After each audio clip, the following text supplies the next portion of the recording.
Just jumping right into it. Hello, everybody, and welcome to Honey Badger Radio. What? Hi, I'm Oh, are moving you my trying to stall. step away already? No. All right. I'm back. I'm All here. I'm right. ready. Yes. Hello. We're live. Welcome. This is live. Hence the shenanigans. Welcome to Honey Badger Radio. My name is Brian. I'm here with Allison, and this is maintaining frame number 182. Actually, I could have made this a cinema. Now that I think Yeah, about it, probably we that would haven't have worked. done because we are talking about media. But it's called Fantasy is Dead, How Women Killed It. And we're going to be reacting to another video by The Second Story, a YouTuber that talks about writing because she is a writer. And But from a very normie perspective, I mean, honestly. Yeah, she's not like, well, no, I think she just really cares about the craft of writing. And so, yeah, you know, it is definitely a normie perspective. But yeah, it's nice to be that ignorant that you can just no, I don't mean it as an insult. I mean, you know, like I miss the days of when I was ignorant in a way, you know. But then you would be asking yourself, why is this happening? Yeah. Why is everything going to crap? And you wouldn't have a working theory, nor would you have been braced like myself. I was praying for the world in 2019. You know, like I hope everybody gets through this because it ain't gonna be fun. And then everything blew up in 2020. So you know, I think the benefit of our do we say it's cynicism? I'm not cynical. I'm just In saying greater insight. It's a tremendous burden. It's a tremendous burden. It's a that's burden. all. Yes, our burdens are tremendous, heavy, substantial, dense. They're they involve a lot of gravity, but at the very least, you know, it does. You know, nothing surprises us anymore. We got the spoilers. We downloaded the script before even the series was made. So there you go. Okay, so the title of this is a bit of a misnomer, and I will explain that forthwith. Did you watch it? Yes, well, I analyzed it. Like I went through, I got the summary, I read the transcript, most of the transcript. So she specifically talks about ye olden days when fiction was formulaic and fantasy, basically epic fantasy, was basically a young man defeats evil, right? And you know, that sold very well. But she's saying that the reason why we haven't had another Lord of the Rings is because of the rise of this formulaic kind of fantasy. And she points the finger at Del Rey. Del Rey? Was it Del Rey? Yeah, Del Rey. Yeah. Not Tor? Okay. Tor gets a pass with this. And she says that that's why we haven't had another. Well, there's a few people she talks about. Yeah, Lester Del Rey and his wife that started the Del Rey publishing, and Lester Del Rey was primarily interested in chasing after the sort of mania that Tolkien made with his Lord of the Rings movie or books. Sorry, his Lord of the Rings books, and they wanted that, so he saw opportunities. And so they started publishing. I think we're sort of like saying her video for her, though. We should get into it, let her speak for herself, and then add our thoughts after. But we're going to be looking at this video.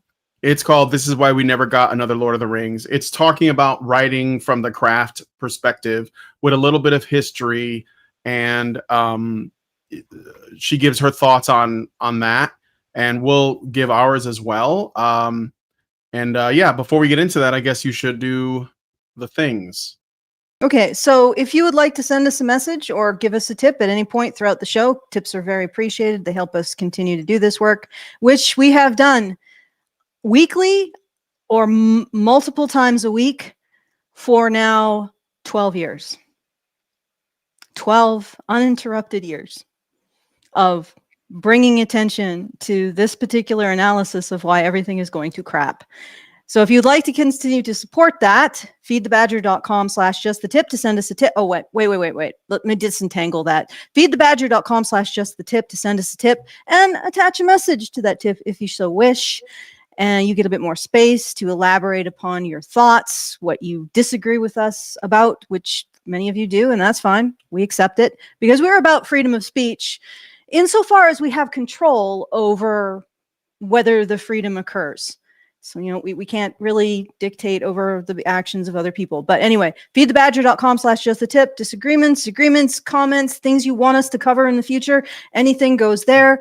Those messages go directly to us. They stay in a place that we can identify and return to, unlike super chats that disappear periodically. And so that's the very best way for you to do that. And feedthebadger.com/support to support us for the month. We are doing our monthly fundraiser, and I believe we're still at $1,645 left, with a few hours left on the clock. It's unusual that it comes to the wire like this, but it's also been a difficult month for funding because we did our meetup, which I think was very successful. You see this is the meetup graphic. Perhaps you can see it, and I thought it was very successful. People said it was a little intense but fun. And, you got to talk to other people who are like-minded. Monique specifically said it was a relief to talk to people who were like-minded, to just get that pressure off. She is the director of Parental Alienation Canada, I believe. And also, shout out to Monique. She's may be able to do testimony at the National Coalition of Women, or National Organization of Women in Canada. Because they are actually opposing the latest shared custody initiative, as always, because, they assert that there is bias against women in family law. That's why we shouldn't erase the bias by having a presumption of shared custody. Go figure, huh? Mm-hmm. Anyway, so they're opposing that. Monique is trying to fight for it, and she's going to be doing some testimony at the committee about it, which is headed by the National Organization for Women in Canada. Actually leading, I think it's the National Women's Lawyers Association of Canada. If you can believe it. Like, that's like two conflicts of interest. People who directly feed off of divorce lawyers, and women who are currently enjoying bias for them in divorce proceedings. So there you go. Please support her. I believe they have a website. It's a little bit confusing, the stuff she sends me sometimes, so just take a look. Parental Alienation Canada, I believe, is what it is. And I'll give you more information. If you're in the Discord, the information should be in the Actions Opportunities channel. So, wow, what a tangent. I did want to bring attention to that. So, but all right. Yeah. Okay. Just cut it off. Cut it off before I go any further. All right. Let's get into the video. I'm going to let it play a little bit of the intro. I do have some time codes. So, don't worry. We're not going to go through the whole thing.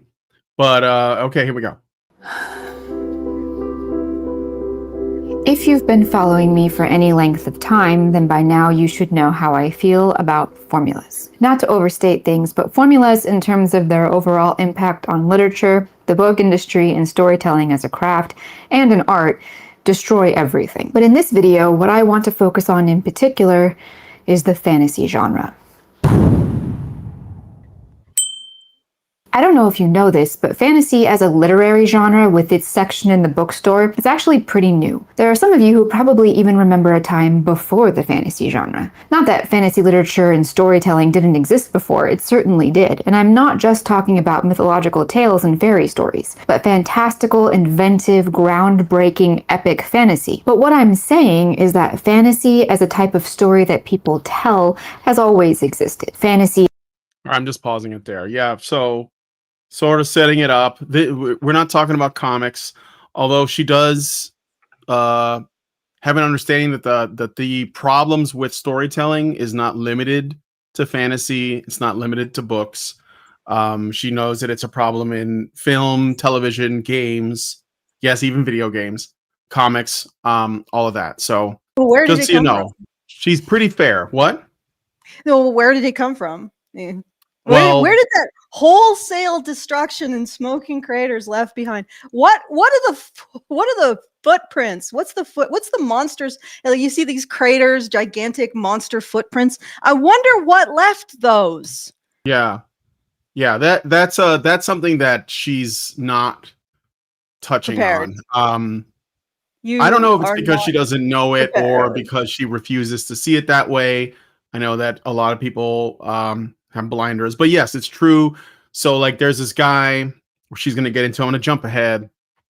Oh, we do have a message from Xerinx, a member message. Is it a super chat? What is it? It's just in the chat. I think it's like a member. Oh, it's a member. It's a member message. Yeah. Sometimes those are weird because they don't show up. That's why we say they haven't taken me out yet. As long as I can breathe, I can think. As long as I can think, I can create as poorly or nearly I can. All right. Thank you for that. Okay. So yeah, she's gonna be talking about Lester Del Rey, the publisher that was sort of like on the coattails of Tolkien to like make a buck, basically. And it gets kind of, this is the thing that it always bothers me when I see it, where something is just like, oh, there was suddenly greed, and that changes everything. I just think it's a little bit of an oversimplification, because if somebody was simply greedy, they would just do the thing that would make the most money, that would also attract the most people. So if you took greed and mixed it with, like, say, laziness, then yeah, maybe you have a problem. But that probably has more to do with the laziness than the greed. In my opinion. Well, I mean, you could even look at it this way. Capitalism gives people what they want. Yeah. Late stage capitalism, I guess, tells people what they want, but that usually requires some government interference. Yeah, which means it isn't actually capitalism. Yeah. Well, I mean, or whatever they mean by capitalism, property rights, basically. Which, incidentally, even my dog understands property rights. Oh yeah, my dog understands property rights too. What's his is his. And fairness. You know, if you offer a treat and then snap it in half, he's like, "What? What's that?" I'm sorry, that's not fair exchange. You know, if you give him a full treat for a trick, and then the next time you give him half a treat, he's like, no, that's not equivalent exchange there. I deserve a full treat. They understand stuff like that. So they have the basics of a property system, a private property system. Most animals do, because it's something that's deeply instinctive. Fairness and ownership are something that are fundamental to a lot, like I think most mammals. Okay, so shall we continue? Yeah, let's jump ahead. So let's start where all discussions of the fantasy genre start. Lord of the Rings. He's the father of all modern fantasy. Tolkien essentially created modern fantasy. Wrong. Tolkien didn't create anything but a world and some stories that took place in it. The fantasy genre was not only not created by Tolkien, it had nothing at all to do with Tolkien. While the modern fantasy genre as we know it was being created, Tolkien was hanging out with his buddy C.S. Lewis in England, teaching classes, raising his kids, painting, and, doing Tolkien things like talking to trees or whatever. But Martin's opinion here is indicative of what is generally accepted to be true. That fantasy, as we know it today, is the product of J.R.R. Tolkien. But it's not. Have you ever stopped to wonder why we've never had another Tolkien? Another Lord of the Rings? Another universally captivating fantasy masterwork? It's been almost 100 years since The Lord of the Rings was initially published in England. And since that time, the fantasy genre has, for one thing, come into existence, but also has blossomed into a massive phenomenon all its own. All right. So... no, I don't. Look, she's not insulting Tolkien. No. She's saying that because this is the thing. She gets into it a little bit later. What she's saying is that Tolkien didn't create the modern fantasy genre. He was just making fantasy without the intention of altering the future. It's the people who stood on his shoulders later that built what people call the modern fantasy genre, and they say that Tolkien did it. It was almost like the state of modern fantasy is the fault of Tolkien, is how it's usually put. But Tolkien didn't do that because what he did could not be replaced, or at least hasn't been yet. And that's what she's saying. Like, has there been anything? Have we had a Lord of the Rings since Lord of the Rings? And some people will say it's like, you know, what is it? The Game of Thrones books. I don't know what the book series is called, but that's not it either. That will be forgotten. It's not going to have the lasting power of Lord of the Rings. It's already losing kind of like, you know, its luster. And it's not just because of the TV adaptations. It's because it doesn't. Well, I don't want to get into it now, but I'm just saying, like, I'm trying to explain her position so that we're not uncharitable, because she's not shitting on Tolkien. She's not.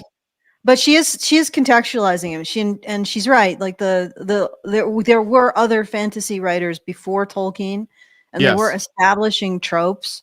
So he codified in a way, and of course had a tremendous amount of original inspiration. And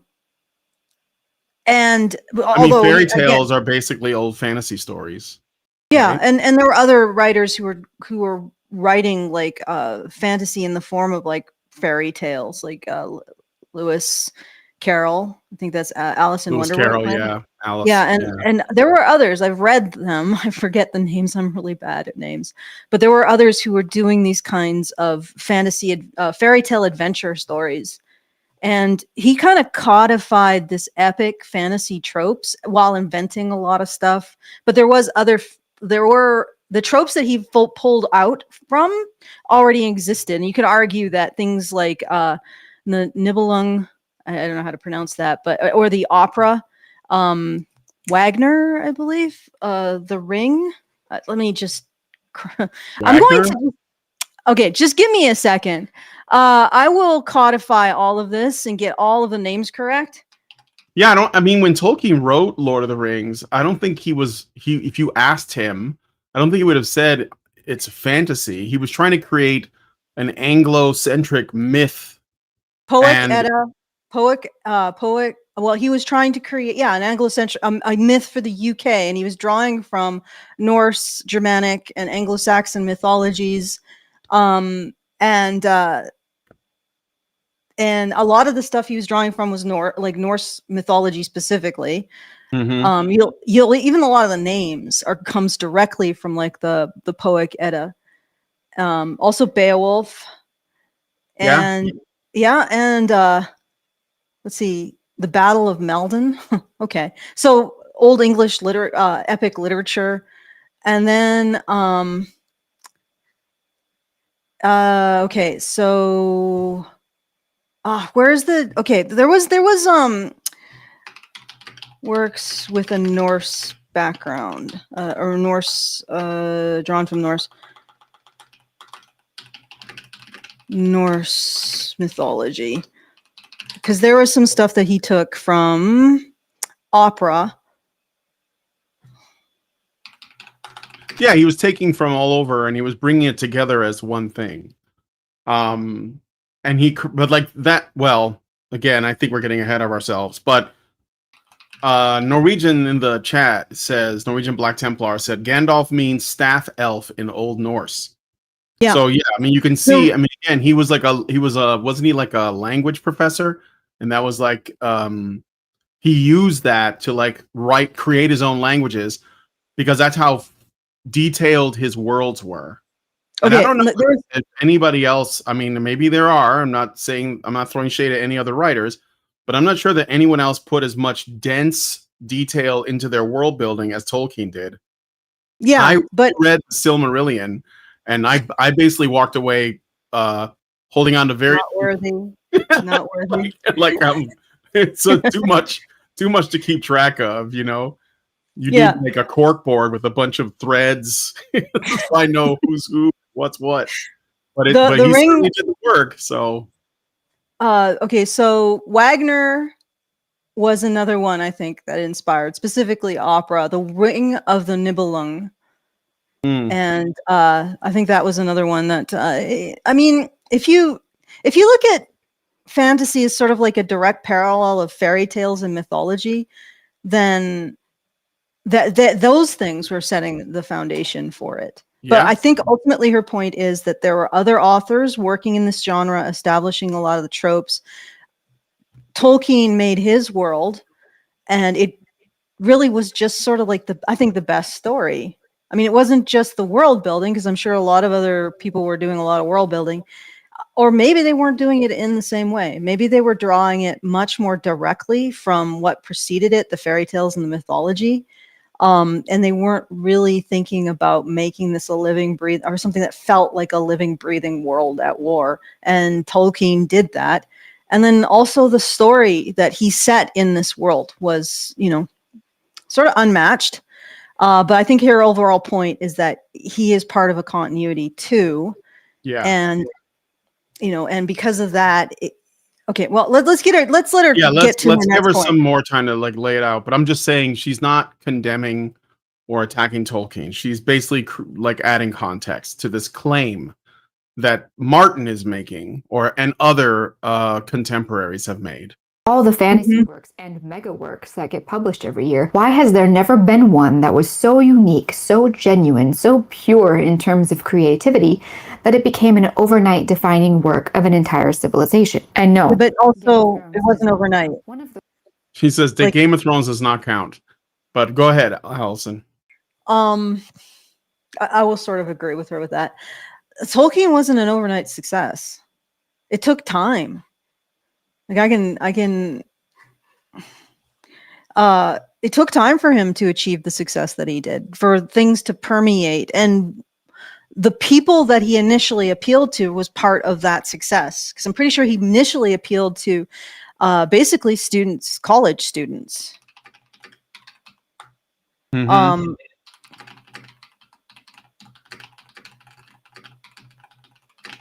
We can continue. I mean, I'm just doing my aggressive typing because I'm all right. No, it's okay. The first biggest issues I would like to point out is that as wonderful, and I mean wonderful, as Tolkien is, he didn't do anything that unusual. His books are absolutely magical. His world building is god tier. But at a certain point, you have to take a step back and look at it. At that point, you realize that Tolkien's work, while special and beloved and perfectly crafted, is not as special as I think we've come to understand, in the sense that it was never really intended to be one of a kind. The main thing that kind of tricks us into thinking his work is so one of a kind is that there has never been anything like him since. My question is, why is that? But that being said, Tolkien did...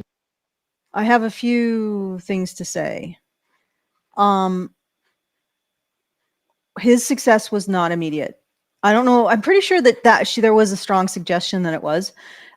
His initial run of the Hobbits of 1,500 books did sell out, and it became a steady seller for the next couple decades. His Lord of the Rings sold modestly in the UK, about 1,500 sets by 1960. And apparently the breakthrough, like I was saying, was when there was an unauthorized paperback edition created, and the books became cheap enough to be purchased more widely. And it got into the college scene and the countercultural scene. And then these people were the ones that really drove the phenomenon that is Tolkien. Yes, and he mentions that it blew up on college campuses to the point where it was like the thing to read, which it creates parallels to Harry Potter in that sense.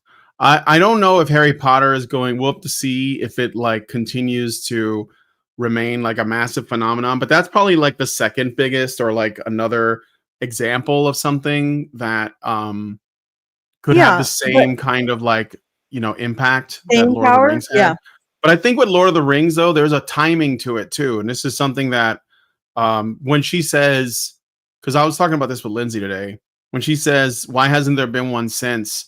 And, I'm inclined to agree. And I think the reason is because, honestly, the modern writers today live in such comfort, or at least the ones that are like out here publishing books, right?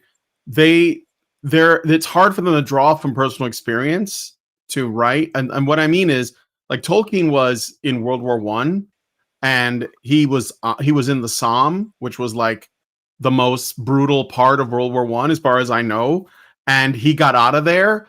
And so like there's no way. And then you add on top of that he was like a devout Christian Anglican, and that he was involved with language, and he had his own family and his children, all of those factors. And there's no way that someone that's been through as much as he did couldn't write something amazing. Even if when he was asked by like journalists and interviewers, they'd be like, oh, is this an allegory for something? You're trying to say something? And he would be like, no, it's not allegorical. But like, there's no way that his personal experiences in the war and, you know, with everything else and his faith and everything did not in any way play a role, especially because he did come home after all of that. And I think that like people who have these experiences, when they apply them in their writing, they don't have to like do a self-insert, but like they're applying what they saw in their writing and they're good with language, you're going to get like something one of a kind, right? A one in a lifetime thing. And I think with J.K. Rowling, there are some parallels too, because if I remember correctly, and maybe I'm wrong, but wasn't J.K. Rowling like homeless at some point? Yeah. Or she had like a really hard life and then she wrote those books. So like, I think that's the thing. There's like something authentic that comes out of your writing based on your own life experience. And the timing of all of that with what Tolkien had put out there, plus what was happening in the world, even after World War I, you know, and we got World War II, and then we got like, you know, all these, all this other sort of like the Bolshevik revolution, etc. And the books feel timely because of everything that was happening, which is why I think it resonated with college campuses. Like those kids were, you know, there was like all of these 60s like revolution things were going on. The Cold War was going on. And so it all felt really relevant. It was almost like being creative and making fiction around that time period was almost like the perfect moment to have something come out, right? I think that's why I think that's one of the reasons why Tolkien's book, not to say that it's a complete, like that he's lucky that everything, like he happened to be writing that story at that time. But what I'm saying is that all of these factors probably came together to make it just the right time for a story like that to come along. And it's why I think the Marvel comics took off too, because again, it was the timing. It was like they were taking the furniture out of the studio and Stan Lee was about to lose everything. And his wife said, just make whatever you want. And he decided to write something that was like of the time. He made the Fantastic Four and it blew up. And in particular, it blew up on college campuses amongst the counterculture. And so it became a really big thing for that. And then like in the 70s, just last example, when we were at a time of economic disparities and everything was really bad, like it was after Vietnam, and the American economy was in the toilet, and everybody was poor. And Sylvester Stallone releases Rocky, which is exactly what the story that people needed at that moment. And around the same time, we got the Superman movie. So like when you look at the stuff that succeeded, it was always like at the right time, done by the right people, because it's what we needed. And I think that's also true with this. Anyway, that's all. Sorry. I'm actually talking to Mike. We had a potential recording disaster, but I think that it's been resolved. We actually went through the King of the Hill for its woke elements, and then we looked at the ick list. And it was like a 2-hour project. And I was like, oh shit, I don't see it in the script. But then I like looked through and I finally found it. So I just told Mike, because Mike is like, where is it? Where is it, woman? And I'm like, no, I got it. I didn't screw up. So sorry, that was what I was dealing with. Most likely I agreed with everything you said, Brian. No problem. Okay. I was just saying, I think it's just like that. I think that's what it is. But this is why I think that Martin's books are, well, we're going to get into that because she does talk about Martin. But let's go back a teeny bit. Here we go. Being said, Tolkien did certain things that are different than what I would do. I don't know about you, but I find all this incredibly tedious. Let's look at these headlines, because you didn't read this because you looked at the transcript, but this is like what the issue is, so you have like a bunch of like more modern authors, or at least post Tolkien authors, and they're all kind of like comparing themselves to Tolkien. Now this, again, I don't think this is Tolkien's doing. I think this is like the industry reacting to Tolkien's work, and then you have other authors reacting to the industry through Tolkien, like, oh, well, I'm not like him, I'm doing something different, right? So Terry Pratchett, takes swipe at Tolkien as he wins his first award. Okay. Again, if you like Discworld, I get it. Like they're clever books, but this is just like the dynamic that's at play here. Okay. Yes. Oh. This is Philip Pullman. I don't know what he wrote, but I guess he's an author. Tolkien is thin stuff. I'm going to be the anti-Tolkien. Michael Moorcock, I think he's the guy who wrote Elric. Yeah. Says, I think Tolkien was a crypto-fascist. Just what we needed to hear. Michael Moorcock revolutionized science fiction with symbolism. Is a massive self-insert, dude. What, Elric? Yeah. I think that your eternal champion is like just a series of self-inserts. Okay. Wow. Sorry. No, it's okay. I never read Elric, but I remember my kind of like edgy high school friends were like really into him.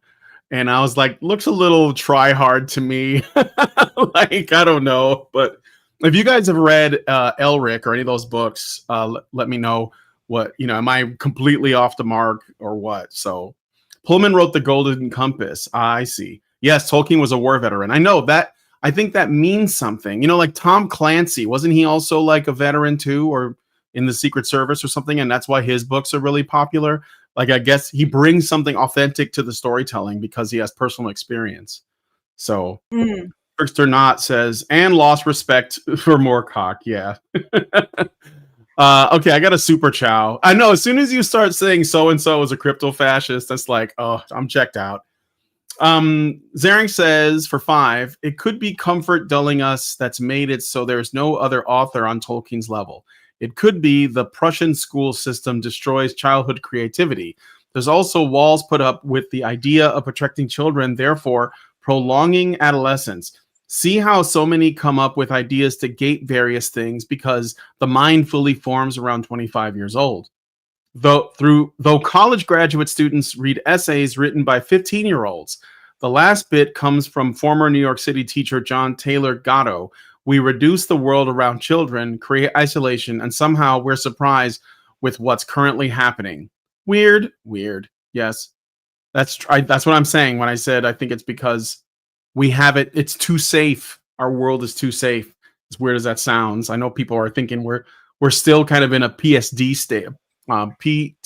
state from the last probably like 7 years, but I think that's true. So, all right. Anyway.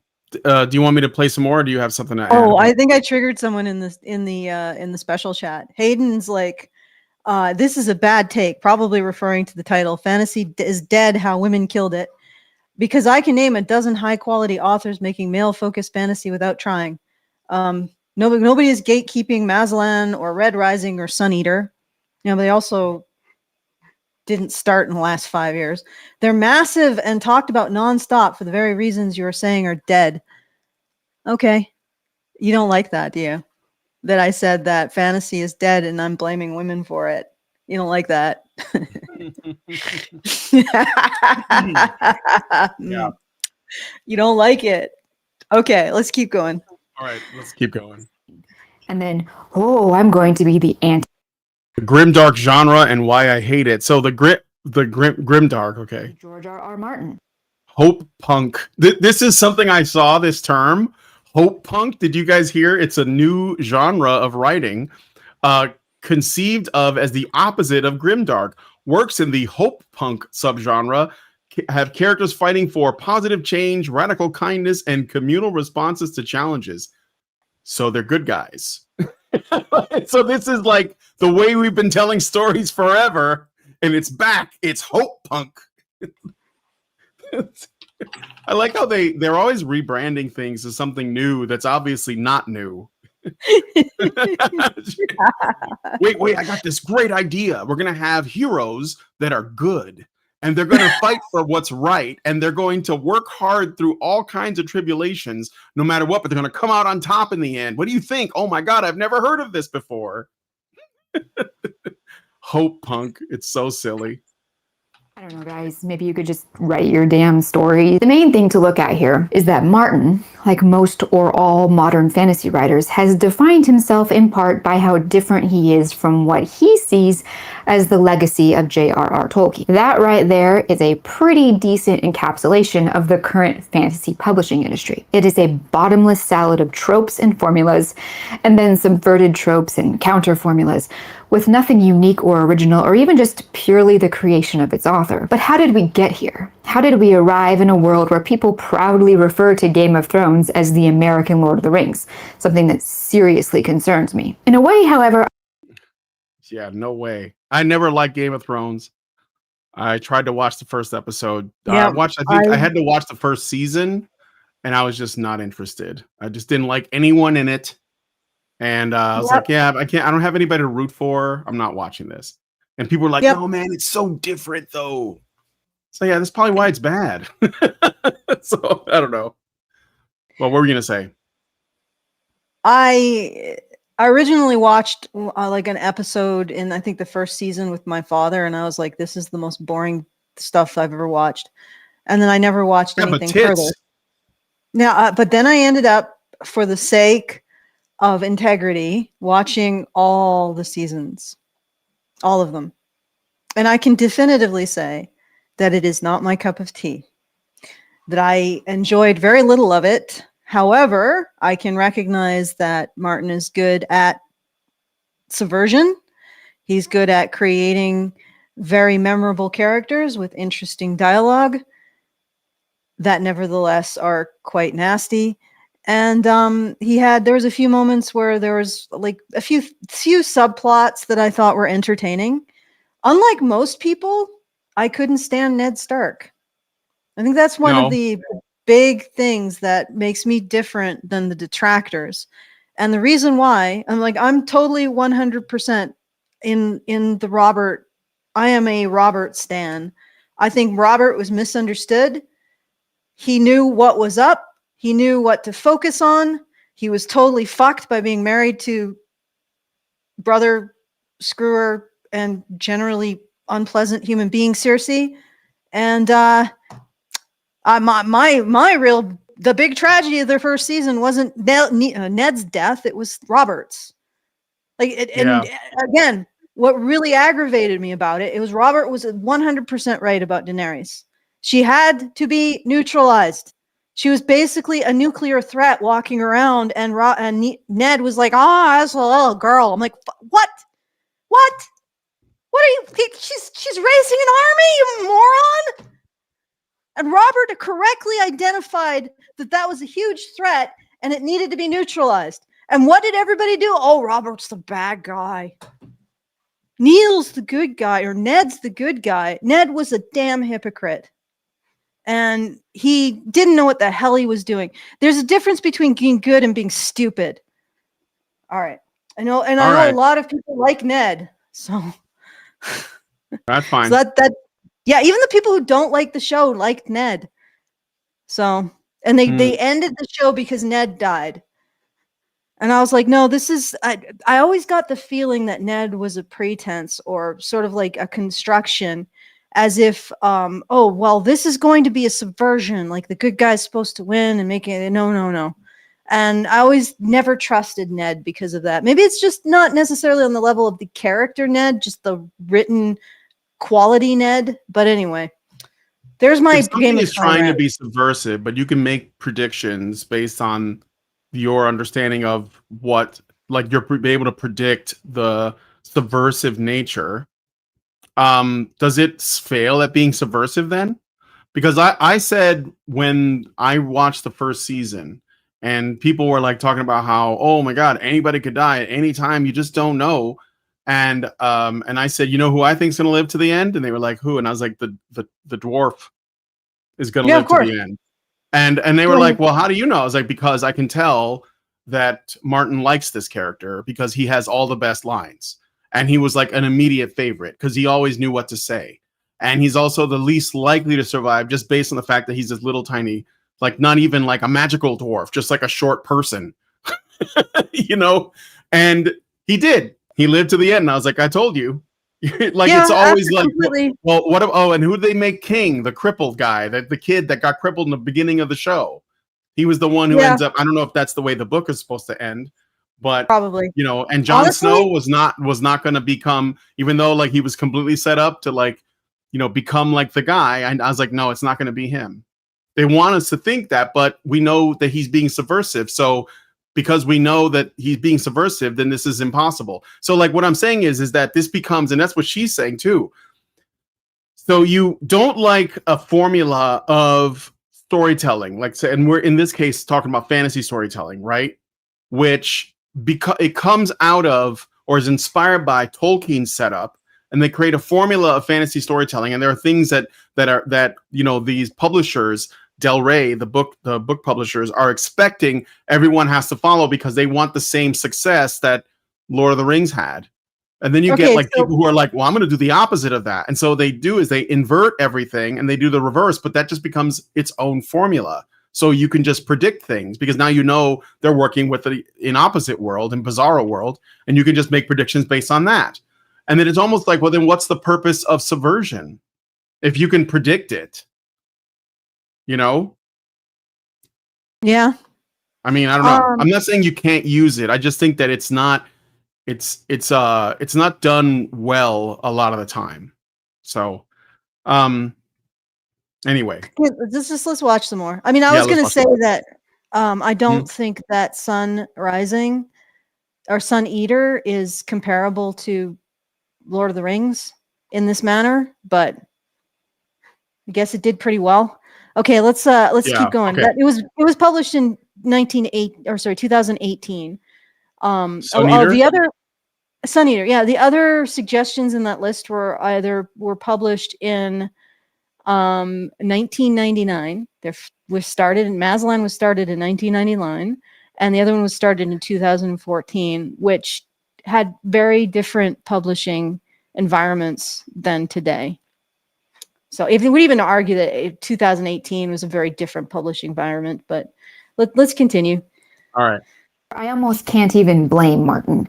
After all, he is the inheritor of a genre that was killed in the crib. Fantasy, as a literary genre, never had a chance. The road that Tolkien opened up for writers and publishers with the mega popularity of The Lord of the Rings was then paved not by writers and publishers eager to explore this new literary concept, but by an opportunistic salesman who looked at The Lord of the Rings' growing popularity and saw only dollar signs. I'm talking about Lester Del Rey. This is the man who made fantasy into a serious and marketable literary genre, and who also killed fantasy before it ever even had a chance to come into its own. Let's back up a little bit to 1950. Oof, bold words. Huh? Yeah. Bold words. Well, I think she makes a good case though. Okay. So we're going to talk about the paperbacks you mentioned the paperbacks that blew up Lord of the Rings and made it into a gigantic phenomenon, probably because it was affordable to young people. So yeah, let's keep going. Volume of Lord of the Rings, The Fellowship of the Ring, was published in hardcover in America, followed quickly by the rest of the trilogy. I don't know if you know this, but when this happened, it was a massive cultural phenomenon. Newspapers were comparing the fanatical popularity of Tolkien's masterpiece to Beatlemania, especially on campuses where the book had become the novel of choice for youth in general, supplanting even The Catcher in the Rye. America was experiencing major cultural unrest that would change Western civilization forever. JFK had just been assassinated. America was entering the war in Vietnam. Rock music was gaining ground and evolving. Racial issues were consuming the news. Morals were shifting. The sexual revolution was shifting into high gear. The cultural landscape of America was changing seismically. Now, throw into that mess this deceptively simple and incredible book. A story that resonated with almost everyone across almost all demographics. Even if you weren't there, you can still imagine how this cosmically perfect timing resulted in something that hadn't ever happened, at least not in America, and not recently. The Lord of the Rings affected everything culturally. And by culturally, I mean mainly the arts. Elves and orcs and dark lords were suddenly everywhere. That was, in the earliest days of this phenomenon, due exclusively to the immense popularity of Tolkien's Lord of the Rings. Just to give you an idea of how huge this book was, imagine Harry Potter and Game of Thrones rolled into one and dominating like 2 entire decades. This, that is the mid-1960s, was also the time when publishing in America was drastically changing. Publishing houses had previously been companies owned by their founders or their founders' heirs. I'm gonna just jump ahead a little bit because she just talks about how there was bookstores and stuff like that. So and then she goes into the Del Reys. I don't know if that's super important. Essentially, she's saying that the Del Reys that would be I'm sorry, I gotta find his name again. That would be Lester Del Rey and his wife. Judy Lynn Del Rey started their what is it, a publishing house, Del Rey Books, and the husband focused on fantasy and the wife focused on science fiction, and they were kind of gatekeepers as well. So they were kind of like saying that this is how your books have to be, like organized, because the claim is that they wanted to get that same success that Lord of the Rings had, and so they were trying to copy the sort of like elements, or like they were trying to like sort of reverse engineer Tolkien's books and say, oh, here's what he had in his books, and we're going to put these elements in our books. And it was kind of like you could say the I don't want to call it the monomyth, because it wasn't quite the hero's journey, but they were just looking at the steps, because the monomyth is older. That goes way back to like, knights fighting dragons, medieval stories of heroism and stuff, but it's something like that. So I want to get to, let's see, maybe it's right here where they talk about the Del Reys. Locked into Frodo Lives fever, Random House, under the control of RCA, acquired Ballantine Books. At that time, the senior editor at Ballantine Books was this woman, Judy Lynn Del Rey, the fourth wife of Lester Del Rey. Now, in the future, after the establishment of the Del Rey imprint and the establishment of the Del Rey's control over speculative fiction in America, Judy Lynn Del Rey would mainly be seen as the science fiction side of things, while her husband Lester was fantasy. It's worth noting they were editors. That's what they were. They were editors. So, and Slate credits him as the man who invented fantasy.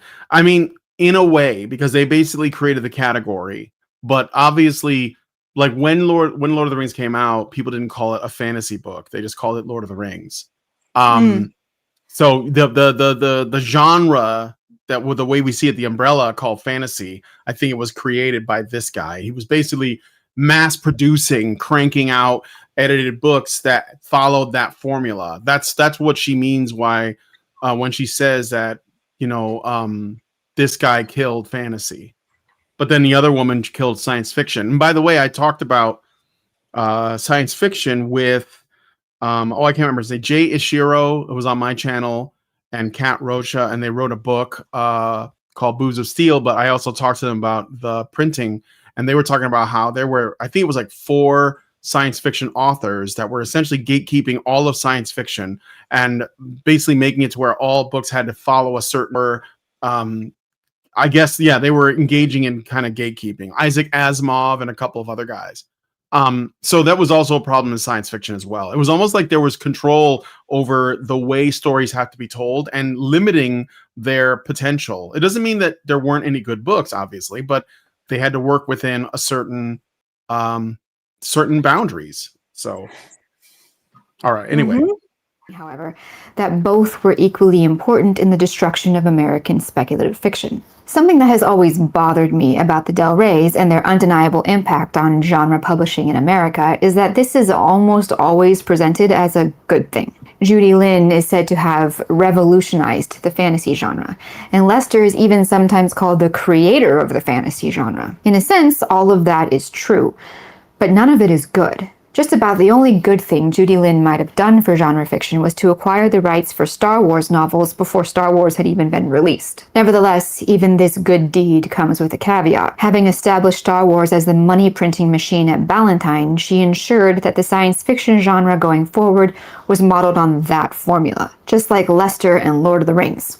But I'm getting a little ahead of myself. Prior to the Judy Lynn era at Ballantine, Betty Ballantine had attempted to capitalize on the popularity of Lord of the Rings. As you probably know, when Lord of the Rings was published in America, it was Ballantine who had secured the rights to do so. So already they were... Holy shit, 95 cents for that book. Is that crazy? 95 cents for that Lord of the Rings paperback. Printing money. But hoping to turn a single book into an industry, Betty and her husband started the adult fantasy line at Ballantine and hired Lynn Carter to be the editor. Over the next several years, they attempted to reproduce the Tolkien lightning strike by bringing other, older fantasy works of possibly equal quality into the public's view. Works such as Mervyn Peake's Gormenghast trilogy, G.K. Chesterton's The Man Who Was Thursday. All right, I don't know if you've read any of those, but they are going to show off some more books. Yeah. I've read some of Gormenghast. I actually enjoyed it, but I just sort of wandered away from it because I was doing other things at the time. Yeah. It's definitely different. It's much more insular. Lots of interesting character studies. It's a little more eccentric, shall we say. So The Man Who Was Thursday? No, Gormenghast. Oh, okay. Yep. And Lord Dunsany's The King of Elfland's Daughter. But these efforts were largely unsuccessful. In fact, the Ballantine adult fantasy imprint had been more or less abandoned by the time Judy Lynn took over. But who were these Del Reys? Lester Del Rey, who often liked to claim that this was his full name, was born Leonard Knapp in Minnesota in 1915. He had written prolifically in sci-fi pulp magazines with a teenage target audience. In the 40s, he became an editor and continued in that work for almost 30 years. Judy Lynn had also been an editor, also for science fiction magazines, and had gradually worked her way up the ladder until Betty Ballantine named her as her successor. Thus, in the early 1970s, when America was still in the heat of Tolkien fever, Judy Lynn Del Rey became the senior editor for Ballantine Books. And while she worked to revitalize the publisher's science fiction line, she brought in her husband Lester to address the neglected husk that was the fantasy line. It was 1974, and things were about to change forever. That year, a manuscript made it to Judy Lynn's desk, but seeing as it was fantasy and not her usual science fiction, she gave it to her husband Lester. This manuscript, Terry Brooks' The Sword of Shannara. Anybody ever read The Sword of Shannara? Yeah, I think I did. I have not. No. Okay, let's keep going. Anyone who's even loosely familiar with this book knows that it's pretty much a straight imitation of Tolkien. Most publishers decried such a shamelessly derivative work, but not Lester. When he read The Sword of Shannara, he recognized it for what it really was, minor details aside. A relatively well-told Tolkien ripoff. And unlike his more traditional-minded competitors in the industry, he didn't see a shameless knockoff. He saw dollar signs. The manuscript needed a lot of work, and among the many things Lester insisted that Brooks alter was any hint at the possibility of a science fiction element, as the story was meant to take place in the distant future of Earth after a nuclear apocalypse had decimated and then altered civilization, which, by the way, probably would have made The Sword of Shannara more of its own unique original work and less of an imitation. But no, said Lester, science fiction and fantasy must never mix. Never. The Del Reys... Don't cross the streams. Ne'er does doth the twain, whatever, should the two ever meet. But yeah, well, anyway, they had rules, but go ahead. They lost. Okay, so eventually they lost their gatekeeping status, and now we have this. Is it better? Like, really? They lost the what? Their gatekeeping, their role as gatekeepers, and now we have. Well, they don't care. They made their money, though. Yeah, I guess you're right. Yeah, but also, they wouldn't have made money if there wasn't a market for it. Mm-hmm. Like, you can't expect people to only publish Tolkien, right? And people who have the same kind of innovative approach as Tolkien, right? Then we're going to be seeing a book once every 50 years, right? And he established this genre, and other people wanted more adventures in that genre. Maybe. Yeah. I think that what I think they did was they saw that Lord of the Rings was popular. They presumed that no one could ever make anything else that was different from that and still be as popular. So they decided that what they would do is demand that everyone who wants to get work in, you know, writing fiction, because they were the editors, and I think that made them into gatekeepers. They were saying, well, what you have to do is you have to try to make something like Lord of the Rings.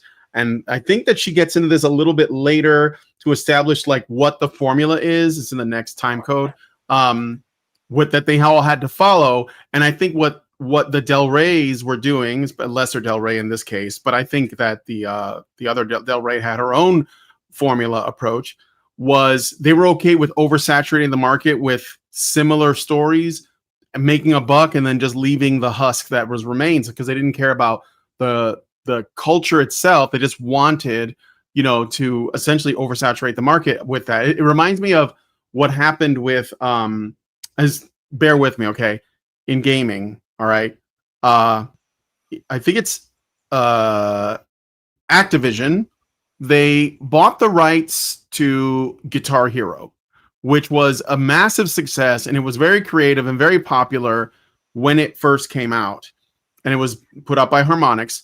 And then Activision, I think it was Activision, I'm pretty sure it was, they bought the rights to Guitar Hero, and then they released Guitar Hero games every 6 months. And they did it because they just wanted to, like, they knew, they basically was like, this is a fad, it's going to die off, we're going to make as much money as we can. And they just oversaturated the market with Guitar Hero games, made people pay full price for each installment, or at least close to it. And then when it actually did end up dying, they just like ignored it. They abandoned it after that. And I think this is like that, but it's like on a much larger scale, because it's like involving like everyone else's work. But it's a similar thing, right? Like they know, oh, this stuff's just a fad. We're gonna take advantage of it, and we're just gonna like run it through the ground. And unfortunately, they did this without a care for the creative process. That's what I think happened there. So, oh, certainly. And maybe that's a general problem with the industry, or industries period. This is like I mean, some people would say that it's just giving people what they want, but the thing is, though, you have to remember that at one point in time there wasn't a Lord of the Rings, and so like you couldn't say that people wanted Lord of the Rings when there wasn't a Lord of the Rings, until there was one, and then they were like, oh, I love this, I want more of this. And so like it didn't even start when it first started. No, it did. Like, it took a while to get going. A while to get going. Yeah. So that's what I think the same. Like a lot of people say, you know, like Hollywood right now, everything is sequels and reboots and remakes, and remasters or whatever. And they say it's because the consumers are dumb and they just want more of the same. But I don't think that's true. I think that the creativity is just not there. And it doesn't mean that there aren't people willing to do something, because I think that there's a lot of people who are very hungry to create stories, but they're not able to, because these, like, you know, gigantic studios that have all kinds of money to burn, and they're just spending on stuff that they find safe, because they think, like, if I'm gonna, you know, let's just do another Alien series, let's do another thing based on Predator, let's do another thing based on Terminator, whatever. And the thing is that they forget is that at one point in history, there wasn't a Terminator movie, there wasn't an Alien movie. Somebody had to make that, and then and you know, sometimes it doesn't take off right away, and then it makes a cultural impact, and then we care about it for a while. But that doesn't mean that someone couldn't come up with something new. I know people could, right? It's just that we don't have those people creating things. So I think that's the same, you know, like because if you start believing that there will never be another Lord of the Rings, then we're basically cooked creatively. That means that we can't do it. And I just don't think that's true. I think there are plenty of people who are ready to make something, and they have ideas. And we just need to nurture that in them. I think I'm just offending her with this flirt pole thing. What? Well, you know, the cat's supposed to like play with it, and she's just like letting it fall into her face and then looking at me.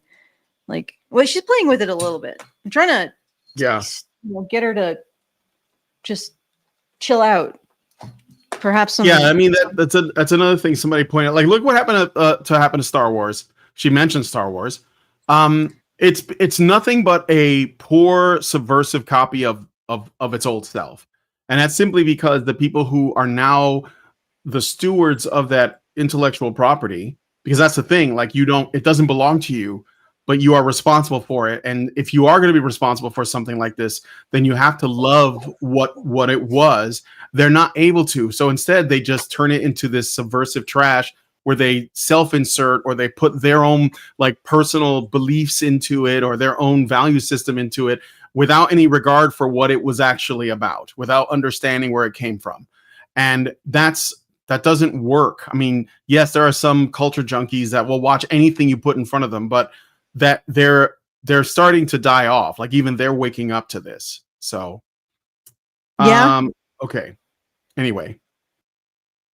Intended to use this book and the subsequent franchise as the launching point for both their imprint, Del Rey Books, and their entire philosophy. Colleagues of the Del Reys stated that Brooks's Shannara book was like their baby, and Lester knew exactly what he was doing. Capitalizing on the overt Tolkien imitation, instead of advising Brooks to tone it down, Lester decided to lean into it. He even went as far as hiring the brothers Hildebrandt, who had done numerous iconic illustrations for The Lord of the Rings, to do the cover art for the Sword of Shannara. And the Del Rey's investment paid off. The Sword of Shannara was a major commercial success. It is generally regarded as the book that ushered in the modern age of commercially lucrative fantasy fiction.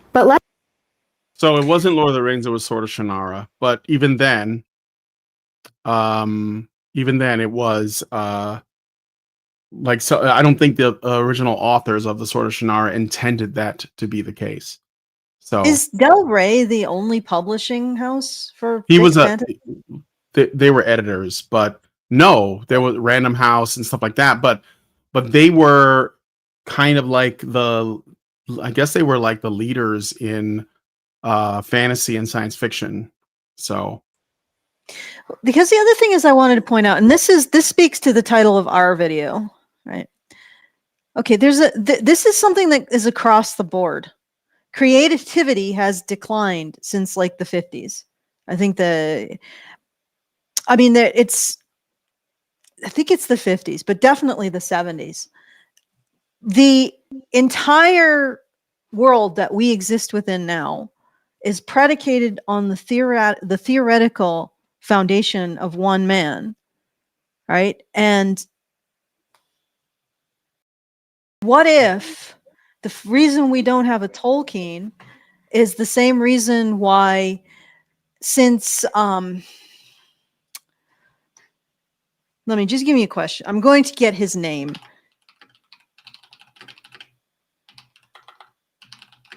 Who are you talking about? What did he write? On digital communications. All right, so I just need to get his name. All right, because as soon as I get in front of a camera, my brain turns off. I'm sorry, guys. Cloud E. Shannon, right? And he wrote that. It's another thing that really didn't gain traction. He wrote it in, I believe, the 20s or the 30s. No, the 30s. He wrote Digital Circuit Design, which formed the foundation of the digital revolution. And he also wrote a paper on digital communication. And his work is, we exist within it, basically. Just like the entire fantasy genre, almost all of the fantasy genre exists within the tropes that Tolkien created. We exist within the concepts of Cloud Shannon. So all of our prosperity, all of our innovation, all of our technology comes back to the foundation he built. Now, what if we're not seeing a radical, although I am hearing an echo and I don't know why, what if we're not seeing that kind of a radically innovative mind for the same reason? Like the same reason we're not seeing it in fantasy or in science fiction is the same reason we're not seeing it now in technology. And I mean completely radical. In other words, Cloud Shannon is the foundation of not just one type of technology, but an entire industry, multiple industries of technology. Tolkien didn't just write a singular fantasy world. He wrote tropes that activated so many additional and further fantasy worlds that were based on the framework that he created. Maybe what's happening is there's some kind of current that's causing both types of men and both types of endeavor to disappear. And before I spoke at length about how Cloud Shannon, the reason why we might not have had another Cloud Shannon is because, is there a reason why we're getting an echo? It's really bugging the hell out of me. Are you hearing yourself? Yeah, I'm hearing myself. Why am I hearing myself? I don't know. Anyway, my thesis for why we don't have another Cloud Shannon and why creativity overall is declining, because she's talking about this, and this isn't just about writing. This isn't just about fantasy. It's not just about science fiction. Creativity is declining overall in every single field that you can identify. We are becoming less creative. We are not questioning these foundational ideas. We're not developing entirely new modes of thought or new genres. We're not doing that anymore. We're not as creative as we once were. And it's across the board. Now, she's focusing on one element of it, but when you step back and you see that this is something that's going everywhere, where is it coming from? And to be honest, it's, as far as I can tell, it's mainly men who create these foundational shifts in how we approach things. So where are they? Where did they go? Well, my going theory is we decided to basically attack masculinity, which is where a lot of this kind of risk-taking and thinking comes from. And we decided to attack masculinity because we didn't like the idea that girls didn't have access to everything. This is what I've seen. People don't want to identify anything unique, any unique value that men have as a result of masculinity, because that unique value might exclude women and girls from something. And they don't want to do that. Because we just know, right? That means we're basically stealing the last crust of bread from a starving girl's mouth if we do that.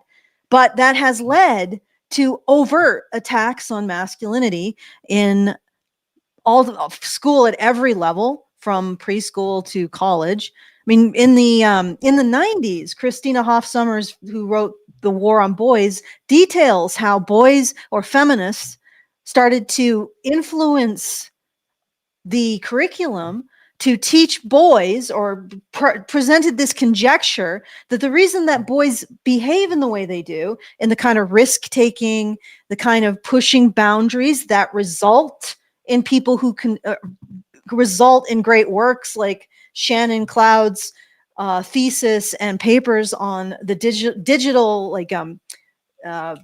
circuit design and communication, or Tolkien's innovative approach to storytelling and world building, that we are punishing the qualities that cause these things to emerge. We're basically stomping on the garden and punishing boys for the risk-taking, the boundary breaking, and all of that other. And I don't mean sexual boundary breaking. I mean like jumping the fence and going off into the woods to explore boundary breaking. We're punishing boys for that. And because of that, we're seeing an overt decline in creativity in our society across the board. Now, this is just one segment that she's talking about. So maybe the reason why we haven't had another Tolkien has nothing to do with the Del Reys, because I'm sure they would be happy to if another Tolkien emerged from the grassroots, which is where Tolkien emerged. Didn't emerge because a Del Rey, a prototypical Del Rey, picked him up and said, "Oh, hey, you are going to be our new wonderkind." He emerged from grassroots interest, from word of mouth, right? Maybe we don't have another Tolkien because we don't have another Tolkien. Just like we don't have another Cloud Shannon, because we have actively gone to war against the impulses and behaviors and the type of mind that creates that kind of large-scale risk-taking, aka masculinity, right? There you go. That's my thesis. I'm tying it back to the title. And we can continue to listen to what she has to say, but consider that the reason why we haven't had another Tolkien is because we haven't had another Tolkien. And had we had another Tolkien of another kind, the Del Reys would have been happy to exploit the storytelling, the world building, and whatever else this guy created for them to exploit. So maybe they're not to blame. Maybe something else is, and maybe that something else is to blame for a lot more than just the lack of truly innovative epic fantasy storytelling. Okay, I shall get off my podium. All right. Send us some super chats, guys, if you want to say anything or add anything to this. What? Someone has sent a super chow. I read Xerax's already. Oh, okay. Well, let me poke the voles, and we do have a thank you to give. All right. Guys are not. I don't know. You guys aren't entertained today. I mean, it's pretty. I mean, it's not as quiet as it was on Monday. Monday was like depressingly quiet, but let's see. I have to good. Go. Well, we are talking about something that I think has people. Do you disagree? Kind of animated. Or you don't have to disagree, but do you have thoughts on what I just said? No, I totally understand what you're saying, but it sort of like works in tandem with what I was saying, is that Tolkien was able to tell the stories because he didn't have. See, the thing is that we have prioritized safetyism and security to such an extent that no one is having experiences that can influence their creative process that add to that. And so they're the people who are writing are just writing sort of like raw desire, or it's derivative because they've been influenced by other people's writings or things that they've experienced, but that's all like through what they watch on their phone or their TV or whatever, right? So I think that it's because we're not having like actual adventures in real life that we're not writing adventures at home, or at least as well. So it's an excess of comfort and safetyism, which is like, where masculinity thrives, basically on the perimeter. And I think that doesn't mean that we're not going to get anything, because I'm sure there are people who are out there that are going to have something to say, but we're not going to see it as sort of normal or like as often as we used to. Okay, so yeah, I want to thank Dark World Moon for putting in $250. Thank you, Dark World Moon. Yeah, so now we are at, let me just double check. We are at 1,295 left to go. So very much appreciated if you put something in. Please do. It gets a little bit hairy. I want to make sure that we're able to continue to do the meetups, because if we can't make our monthly fundraiser goal and do the meetups, then one or the other, and it can't be the continuing to do the show. So please go to feedthebadger.com/justthetip. No, feedthebadger.com/support. That's feedthebadger.com/support. $5, $10, every bit helps. I hope that I clearly explain the connection between the title and what we're talking about, at least the way I see it. Okay, so, and I would honestly say that it's not all women. It's the women who seek moral dominance. It is a situation where women's sexuality isn't kept under the same wraps as men, so entire genres can end up being devoted to fetish content for women, and nobody bats an eye or says this is not actually artistic, this is not literature. But but you could also see it as the same dynamic. The Del Reys exploited people's desire for Tolkien-esque literature. They created derivatives that supposedly didn't have much of their own merit or weren't very innovative, and now we're doing the same thing because people want to make money. They're going to the lowest common denominator. And people who are just interested in the porn content of literature don't care about grammar. They don't care about editing. They don't care about continuity. They don't care about character. They just want their trigger points to arousal, I guess. So they don't actually like to appeal to this crowd. The literature, the publishing industry doesn't actually have to do much effort. They don't have to edit it. People are not gonna. Do you think they're really gonna care about proper grammar when this is just smut to get off to? Do people care about it? Do people care about characterization in porn movies? No. So it's like they can completely remove entire branches of quality control and thus having to pay for this content. And they get content that's got vast appeal for many, many, many women. and they'll spend money for it. Like it's basically the same kind of thing, except I would argue that whatever the Del Reys were putting out, it probably had more merit than Morning Glory Milking Farm or Dangerous Crow Boy Sparkling Plastic Eater, which is the newest thing. Like, it just this is porn categories in written form. Well, porn categories were always in written form. Porn categories with extra steps. Right, that's it. That's all that this modern literature really has become. Porn categories with extra steps. So it's like, and it, again, it could be the same thing driving it, just money, and a collusion between money and the fact that we don't tell women no when it comes to their sexuality. Like, no, you don't get to have this in public libraries. No, you don't get to have this on bookshelves at Walmart. No, you don't get to take over entire genres with your porn categories, ladies. No, nobody sells women no, except here on this channel and maybe increasingly other places.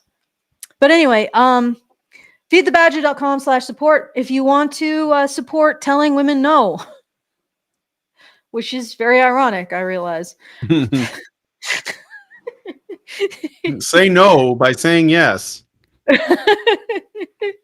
Okay, all right, let's get back to it. Resolve the cognitive dissonance by listening to this lady. Let's jump into the formula, but it's right here, so I jumped ahead to it already. Lester was a savvy businessman. He couldn't just sit back and hope that a whole host of new writers would just deliver countless manuscripts to him that would meet the same exacting parameters established and tested by Terry Brooks' The Sword of Shannara. So he decided to be proactive. It was then that Lester Del Rey put together his own formula. This was the mandatory shape all fantasy books submitted to Del Rey must take. The books would be original novels set in invented worlds in which magic works. Each would have a male central character who triumphed over the forces of evil, usually associated with technical knowledge of some variety, by innate virtue, and with the help of a tutor or tutelary spirit. Other sources include added parameters such as the detail that the male lead character must always get the girl, but I had trouble verifying those sources completely. I've always wondered if this was what Lester Del Rey really believed was the core of Tolkien's work and therefore the reason for its success, this two-sentence hyper-specific formula, or if he simply pared down the simplest and most recognizable elements of Lord of the Rings and derived a straightforward formula within which he would still have a bit of room for variety. So if he was boiling down Lord of the Rings to that, I think he was more so looking at the Sword of Shannara though, right? So I don't know if the Sword of Shannara had this.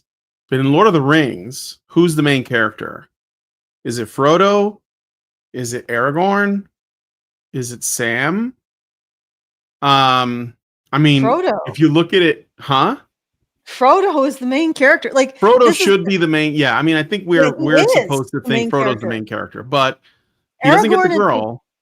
He ends up being wounded in such a way that it changes him forever, and he goes to the West. Aragorn gets the girl, but he was kind of always going to get the girl, so that wasn't really in question. Yeah. Sam does get Rosie Cotton at the end, but there's no, like, it's one of those things where he sees her in the beginning and then he doesn't see her for any of the movies, and then at the end they're just married. I mean, I'm sure, like, coming back from, saving Middle Earth is gonna get you in good with Rosie Cotton, so he just be like, yeah, save the world. But could you move your it's Frodo, mic a little bit? He doesn't. So what? Your mic is in your face. Your mic is covering your face. Oh, the mic. Oh. Yeah, okay. There you go. I'm sorry, I'm really spurgy about things like that. Okay. You're right. They looked at there are significant differences in Sword of Shannara versus Tolkien. Lord of the Rings is much more difficult in terms of a read and in terms of, like, I don't mean like, it's a more fraught look at human nature, I think. Because it's basic, and everybody's like, oh, it's got this black and white morality. No, it says that everybody is corruptible if they lose the ability to doubt themselves. if they start to believe that they have all of everything that needs to be understood and everything that they have the truth, right? And they are able to, they don't doubt themselves, so that they never question what they're doing or why. And that's the kind of corruption of the ring, is that, a good person gets the ring and they think they can use it to make the world better. But what ends up happening is the power corrupts them, because they cease to doubt that what they're doing is actually making the world better. And so the presentation is that anybody can be corrupted. And so we're following this character, and he is trying to prevent himself from being corrupted, and he eventually loses, and he ends up being corrupted. And this is like this message that the world is stronger than you.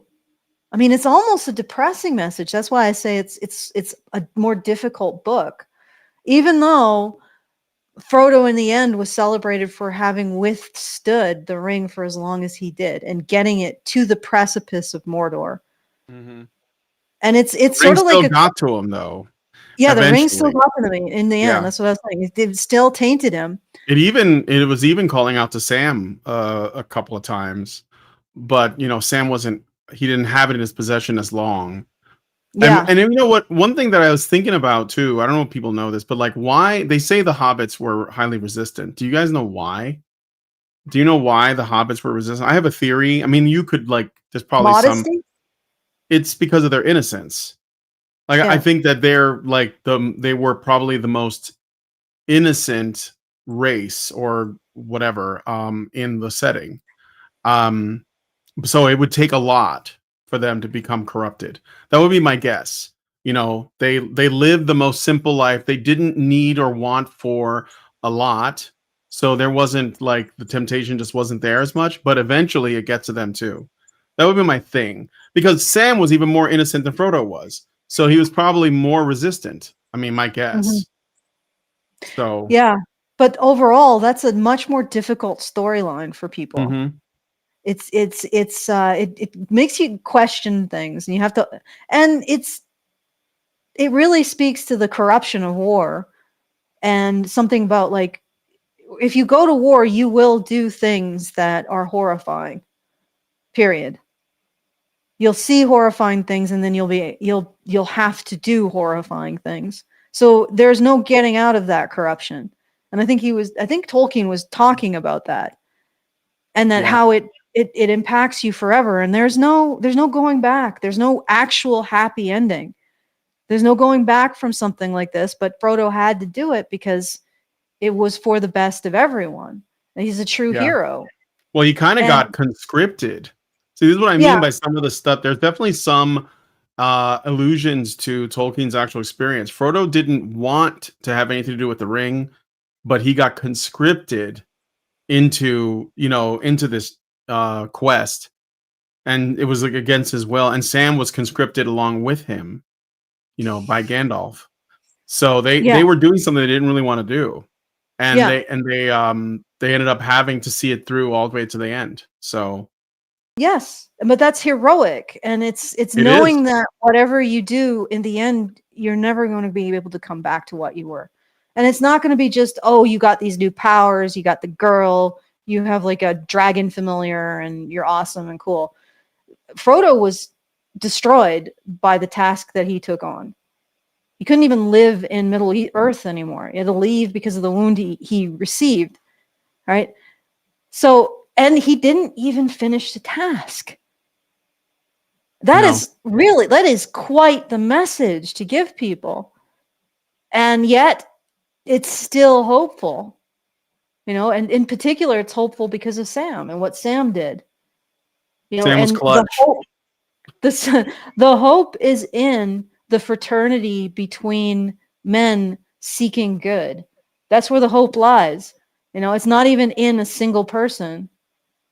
And of course, that is definitely a soldier's message. I don't know if the sword of the other book. No, it doesn't. It doesn't do that. I don't know what it does. I've never read it.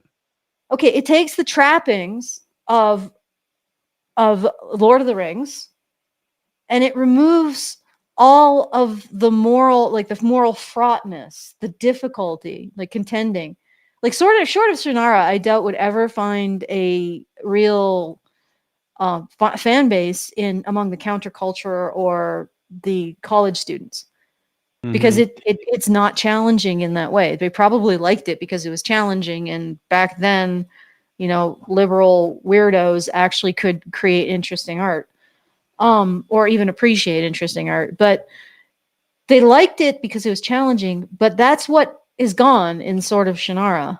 Like, as far as I can tell, as far as I can remember, it's just a rollicking good adventure. It actually probably takes more from Louis L'Amour's The Walking Drum or something. Like just a boy's adventure, except with a bit of sexuality, a lot of sexuality in terms of Walking Drum. Just it, and things are simple, black and white, and good triumphs. Did good really triumph in Lord of the Rings? Did good triumph? Yes. No, well, good triumphed, maybe, or evil just screwed itself, basically. Like good. I mean, Gollum. It was Gollum and Frodo eventually. Yeah. Like, were the reason why the ring was destroyed. But like, I would say good definitely triumphed. It was like every moment in that story when things get their bleakest, there's like a tiny glimmer of something positive, but it's like enough to move the needle enough to like move it towards its ultimate goal. Like, and if you watch the movies, it does this all throughout, where you'll see like it'll be super dark, they can't see anything, and then Sam will be like, look, there's a star, and you'll see one star in the sky, and then it like disappears. Or like they're like moving through the forest and there's like a shattered statue and it's covered in like vines and stuff, and it looks all like decrepit and ruined. And then the sun shines through and you see that he's got like a crown of flowers on his head, and Sam points it out. It's like that, like that's kind of on the nose symbolism of like keep going, right? And that's kind of what that was like the message through it all, is that it's always darkest before the dawn kind of a thing. So and they do that all throughout. Like there's all like, oh, it's over, everything looks extremely bad, and then like suddenly there's a clutch moment and everything turns around, or at least they survive for a little bit longer. But that's kind of like that's kind of like that's what the theme is, I guess, or one of the themes. But anyway, what I was trying to say is that good doesn't triumph in like this grand battle. It doesn't come out unscathed, unharmed. Or even in being able to fulfill its task. Good triumphs by continuing to stand up and keep going. It basically outlasts evil and wins, not because it directly defeats evil, but because it gets to the point where evil defeats itself. But if good hadn't kept going, evil wouldn't have driven evil to the point where it defeats itself. And again, evil is not something outside of yourself in Tolkien. See, evil is something within everyone that can be succumbed to. So there's no black and white. If anything, there's only gray and there's only black and resisting the black, or dark gray and resisting it. Right? And there's only behavior. That message has to come through if the central character ended up being tainted, or ended up succumbing to the evil. Yeah. And yet he survived long enough, and he, through the support of his friend, kept going long enough that he got it to the point where evil destroyed itself, like evil screwed itself over.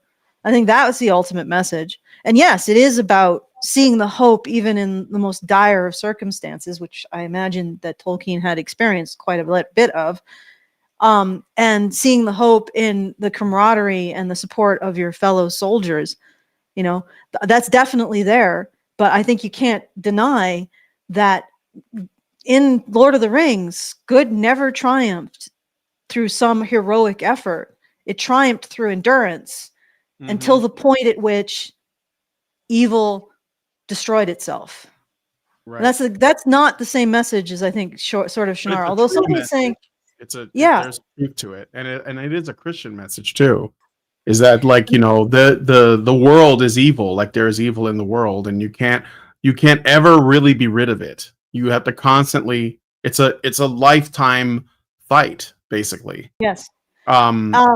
And Slithering Peanut says the main issue with a lot of Shannara books, but especially Sword, is the main character is a passive observer. Shia Almsford is the prime example. He's protected and shielded by others until something. I don't know. I didn't see the rest of it. Characters. Let me see if it's ran out of characters. No, it doesn't look like he he's put didn't. in there. I never read those books, but yeah, that doesn't sound. But again, this is because that book did well, and maybe there were people that just wanted more fantasy and they were willing to take whatever. I'm not that I think those books are probably fine. They're just they're probably fine. Level. But I think there's a misinterpretation in what the Del Reys are doing here. Yeah, I think that Sword of Shannara, again, yes, it has superficial Tolkien trappings, but I think it removes the stuff that makes Tolkien the difficult. Like a difficult, so it's much more clear good and evil, much more clear triumph of good through heroic action and that kind of thing. And so basically Del Rey looked at Tolkien and looked at Sword of Shannara, and they saw how retaining some things and then shaping it out around a more of a boy's adventure kind of plot or characterization would make something very popular. And I honestly, I don't agree with her. I think it's perfectly fine to have boys' adventure. Like that's basically what it sounds like Sword of Shannara became. It became Tolkien trappings, boys' adventure type plot characterization and themes. That means that Del Rey, I don't even think she kind of was like she said it was a pretty good book, but she did say it was basically a copy of Lord of the Rings. I don't know. I think you're right. I mean, I haven't read those books. It's probably not true, but not if it didn't if it doesn't copy the essential heart of the story, then it's not a copy. Right? It's just basically taking Lord of the Rings and making it a boy's adventure. That's different. That is not Lord of the Rings, because Lord of the Rings isn't just elves and swords and mythic adventures, because if you're going to say that, there were writers writing those things before Tolkien that Tolkien took from, right? You can look at, let's look at previous writers. All right. So let's see if I can find that. Before Tolkien? Before Tolkien. Okay. Just a second. All right. So first one, these are some. All right. Whoops. Okay. Where did it go? Lewis Carroll. Yes. Lewis Carroll was prior to Lord of the Rings. I'm trying to find my little thing that I got. I did an analysis of. Okay. The King of Elfland's Daughter by Lord Dunsay, 1924. A nameless fantasy realm where the mortal land of Earl borders the magical Elfland, a shimmering, timeless world of fairy ruled by the King of Elfland. It's steeped in dreamlike, mythic qualities and enchanted forests, unicorns, and sifting realities. The men of Earl, craving marvels, send Ulfric, son of their lord, to marry Lizarel, the King of Elfland's daughter. Seeing some parallels?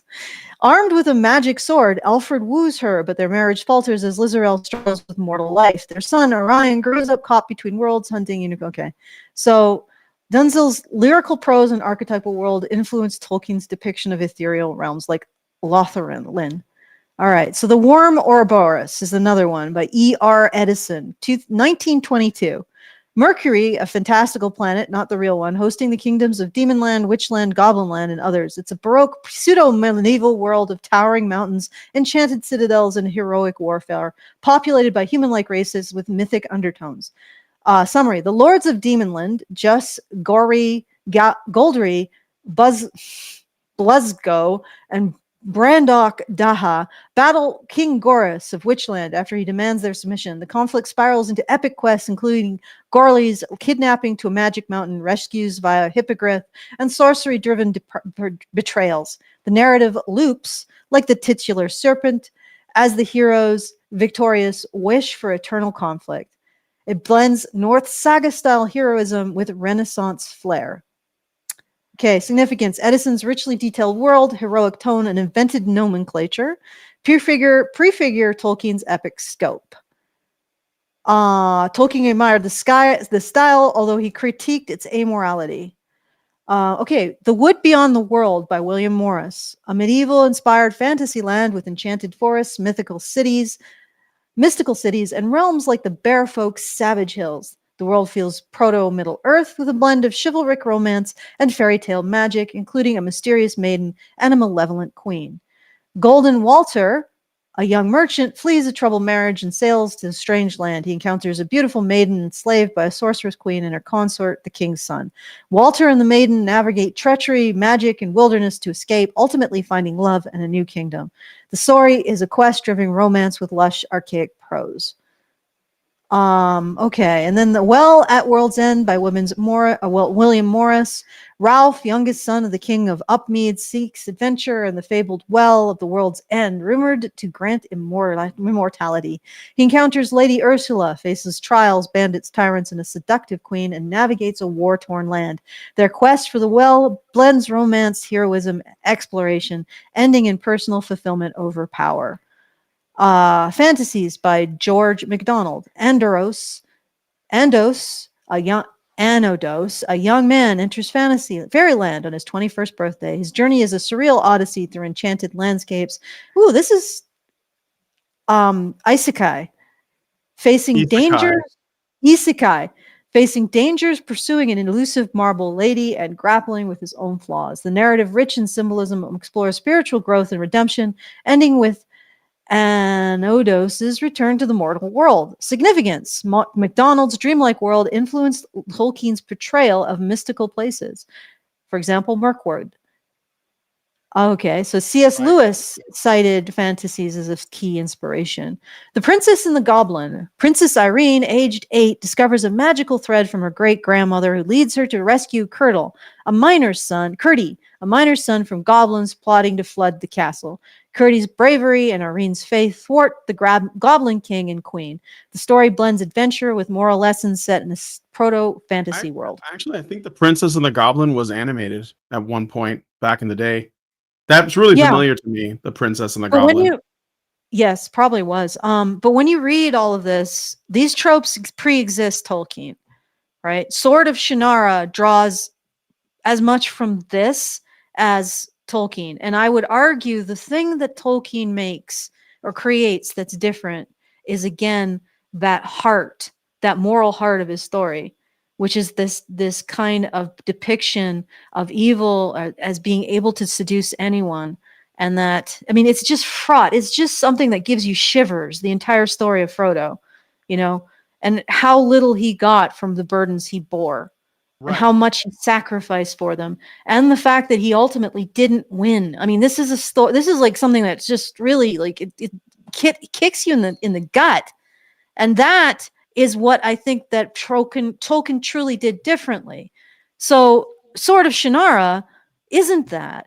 It sounds like some of these trappings wrapped around a boy's adventure. And a lot of those trappings, they may look like they come from Tolkien, but they equally could have come from these pre-existing fantasy stories. Well, Tolkien didn't create the blueprint. But I don't think that, I think this woman would agree with you, though, because what she's saying is that today, if you ask people like George R.R. Martin, these are big writers, or Michael Moorcock, about the fantasy genre, they will credit Tolkien as having created it.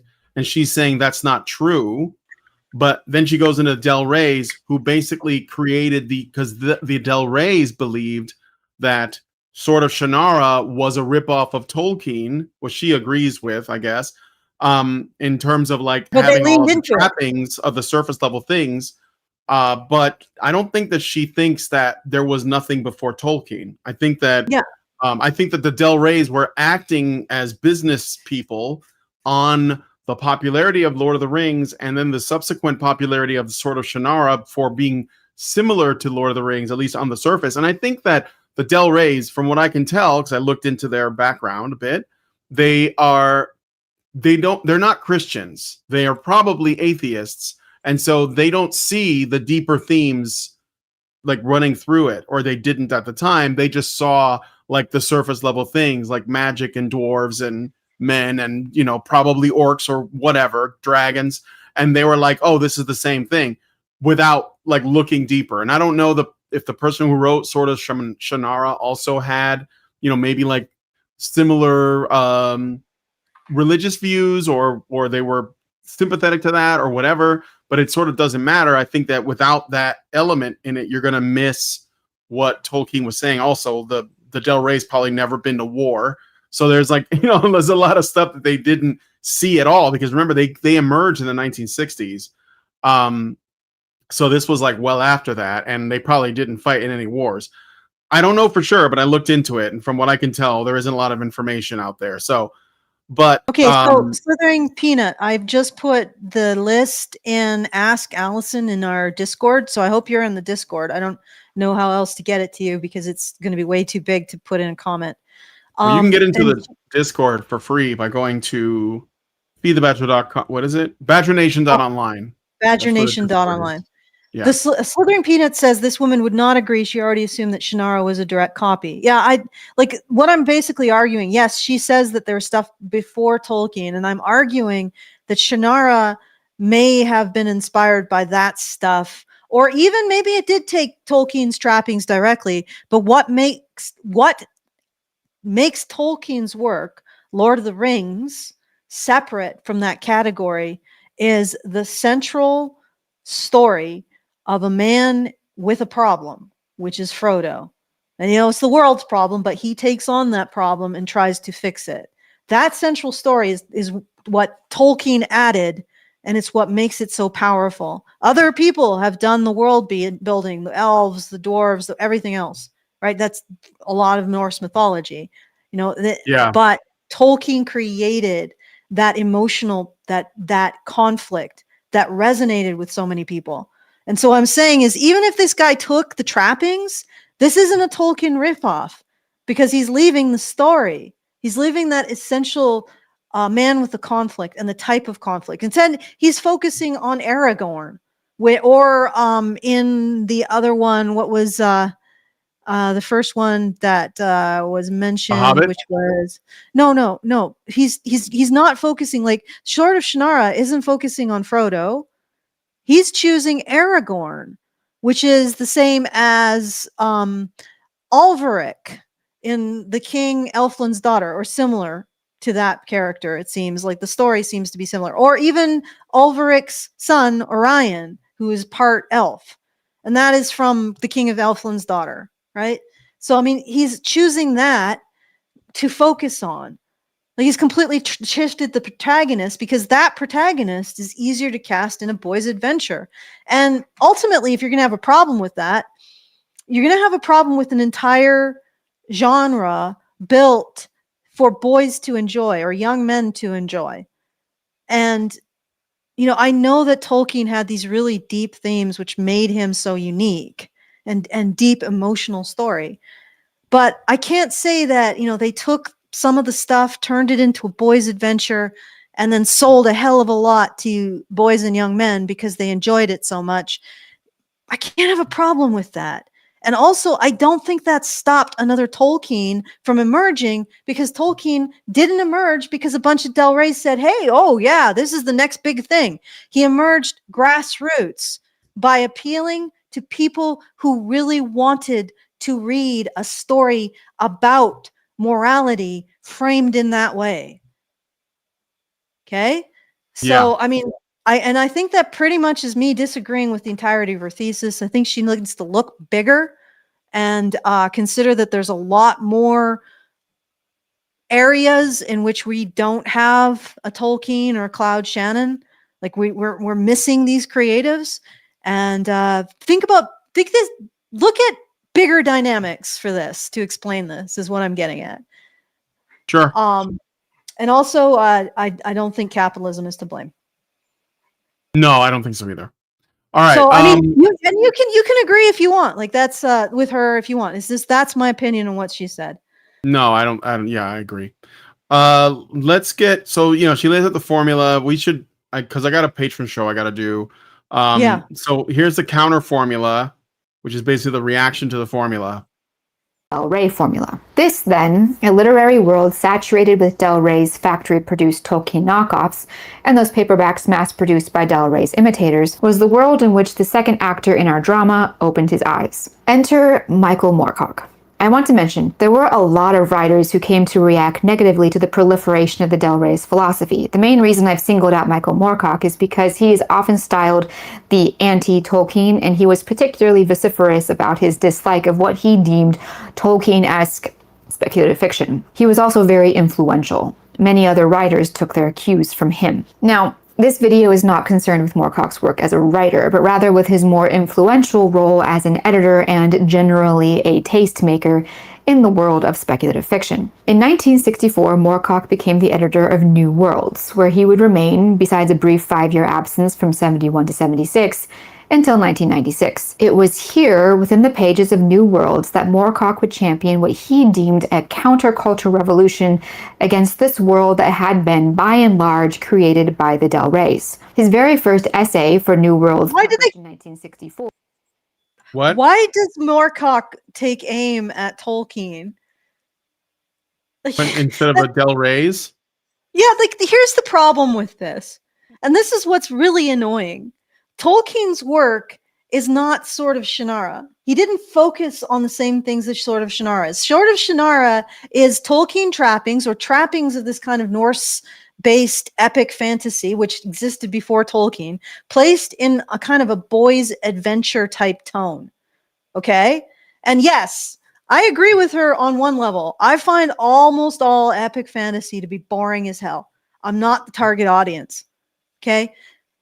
But then Michael Moorcock, instead of taking aim at this literary creation based on Sword of Shannara, which is, again, this kind of epic Norse-based mythological trappings with a boy's adventure on top, or stretched over a boy's adventure skeleton, he takes aim of that and says, I am defying Tolkien. Well, Tolkien never wrote that.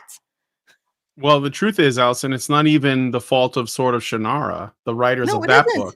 It's because Sword of Shannara was a big hit, and there's a claim that was inspired by Tolkien, but that doesn't really matter because all of the fantasy that followed that. So basically, it's like 2 levels removed from Tolkien. You have Tolkien, then you have Sword of Shannara, then you have all of the slop that the Del Reys printed, and that's what Michael Moorcock and the counter formula people are rebelling against, and they're calling it Tolkien, but it's not. It's this stuff that's 2 steps away from Tolkien. Not even the Sword of Shannara books. It's beyond that. It's like a copy of those. So, and they're making the counter formula to that. And I mean, that's why those books, I guess, are not going to be at the level of Tolkien, because they're not even at the level of Sword of Shannara. So, but anyway. When he took over, heavily suggested that he intended to bring a new flavor to science fiction. Interesting as that may be, it doesn't really have anything to do with our topic. It wasn't until Moorcock published his essay Epic Pooh that he really made clear his thoughts on the publishing industry of his time. Now, there are a lot of people out there who have thoroughly addressed just how wildly nonsensical Moorcock's poorly written takedown of Tolkien really is. So much so, in my opinion, that I found myself wondering if the man had actually read Tolkien. But what struck me as particularly notable was that Moorcock, like George R.R. Martin, like so many other critics of fantasy literature at that time, assumed that this, which he loathed with every fiber of his being, was due solely to the influence of Lord of the Rings, as if Tolkien had personally, with his own hands, formed 1960s and 70s fantasy literature. And as I think I've made abundantly clear, Tolkien actually had nothing to do with it. The world of Western fantasy against which Moorcock railed so violently was not ruled by the influence of Tolkien, but by the influence of Lester Del Rey. Now, defending Tolkien's honor isn't really the purpose of this video, but I think it is worth mentioning that among many... What? Well, she pointed out exactly what I said. Yeah, that's why I told you. Tolkien. Yeah. Okay. All right. Sorry. No, it's okay. Sorry, redheaded lady. Let me go to, I'm going to jump ahead. I think we get the point of that. Even now, many are becoming fatigued by this new game of hope punk. The generational cycles of Grimdark versus Noblebright. Please stop making words up. I'm sorry. Grimdark only applies to Warhammer 40,000. That's it. Thrones era of bleak, ultra-grim fantasy, and they are responding with a new cycle of subversion and contrarianism. As is the case with Catherine Addison in her horrible, horrible The Goblin Emperor, which she herself admits was, at least in part, a counter-response to Game of Thrones. It is a book that was quite deliberately trying to do several things that fantasy right now has not been doing, because so much of fantasy right now has been so influenced by George R.R. Martin. But it does mean that things have been very grim and bleak and pessimistic and cynical. So it is deliberately, it's not a utopia, but it is utopianist in that it is arguing that doing the right thing will win. That if you try your best to be ethical and compassionate, you will come out on top. So, as the established fantasy genre evolved, one formula begat a predictable counter-formula, which begat a predictable counter-formula, and so on forever, leading us now in current year to peruse the shelves of our local Barnes & Noble and think, golly, this sure is pretty far removed from that, must be new and unique. Is it though? Is Game of Thrones progressive and intelligent just because it's so different from the Sword of Shannara? Does that really make one good and one bad? For that matter, how far removed really is this from this? I don't know these books, but From Blood and Ash by Jennifer L. Armentrout and Dracula in Love, which just based on the title, I don't know. I'm kind of curious about that. That sounds like, I mean, this looks like an old book, so it's probably not like Anne Rice type shit, but okay. Anyway. I'm gonna summary of that. I'm gonna get a summary of that. We'll take a look. Yeah, go ahead. Yeah, well, okay, so I'm sorry, but most stuff is going to be schlock, except now it's gotten even worse. Like, she wasn't happy with the publishing industry then, and she's not happy with the publishing industry now. It actually invites the question, what would make her happy? Like this individual. Because I know I've actually gone over how she's not happy with the current, like nobody, I don't think anybody's happy with the current, well, the publishing industry is porn now. That's what it is. And it's because that's the lowest common denominator, and it requires the least amount of effort, quality control, and it doesn't cost anything. And people have an endless appetite for it. What a surprise. And they even have more of an appetite the more our relationships go to crap. But like what would make this individual happy? Right? Like people will write different stories of differing quality, and they're going to go what makes her happy. Yeah, well, I mean, this feels like she's railing against just the cycles of creativity. People are going to go this way and that way, and honestly, she's saying that. No, I think what she's saying is she's talking about, first of all, the so-called cultural leaders. So not like anybody who's trying to write something, but the people that are considered to be like the leaders in, book writing, the George R.R. Martins and Michael Moorcocks of the world. Like these people who are doing, I mean, she doesn't mention J.K. Rowling at all. I don't know if that's on purpose or what. So, but it's maybe maybe J.K. Rowling is the exception, and that doesn't really get to the heart of what she's trying to say. But what's happened is she's basically saying that we took something that was like, great and standout, which is Tolkien's books. And because other people wanted to like get close to that, like they saw it as aspirational and they were like, oh, I want to make a work like that. And so you got Sword of Shannara, which I don't think was people being lazy or whatever. Maybe they were inspired by that. Maybe they read Lord of the Rings and they were inspired by it. And it just kind of like came out in their work. Like, well, I guess it looks a lot like that or whatever. But what happened was you got sort of cynical, business people and salespeople that were like, we're gonna take this and we're gonna turn it into a money making machine, and they did, and that became like everything. And then you got counterculture people that were also part of this establishment, of fantasy writing. And they're like, we're gonna do that, but we're gonna do the opposite of that.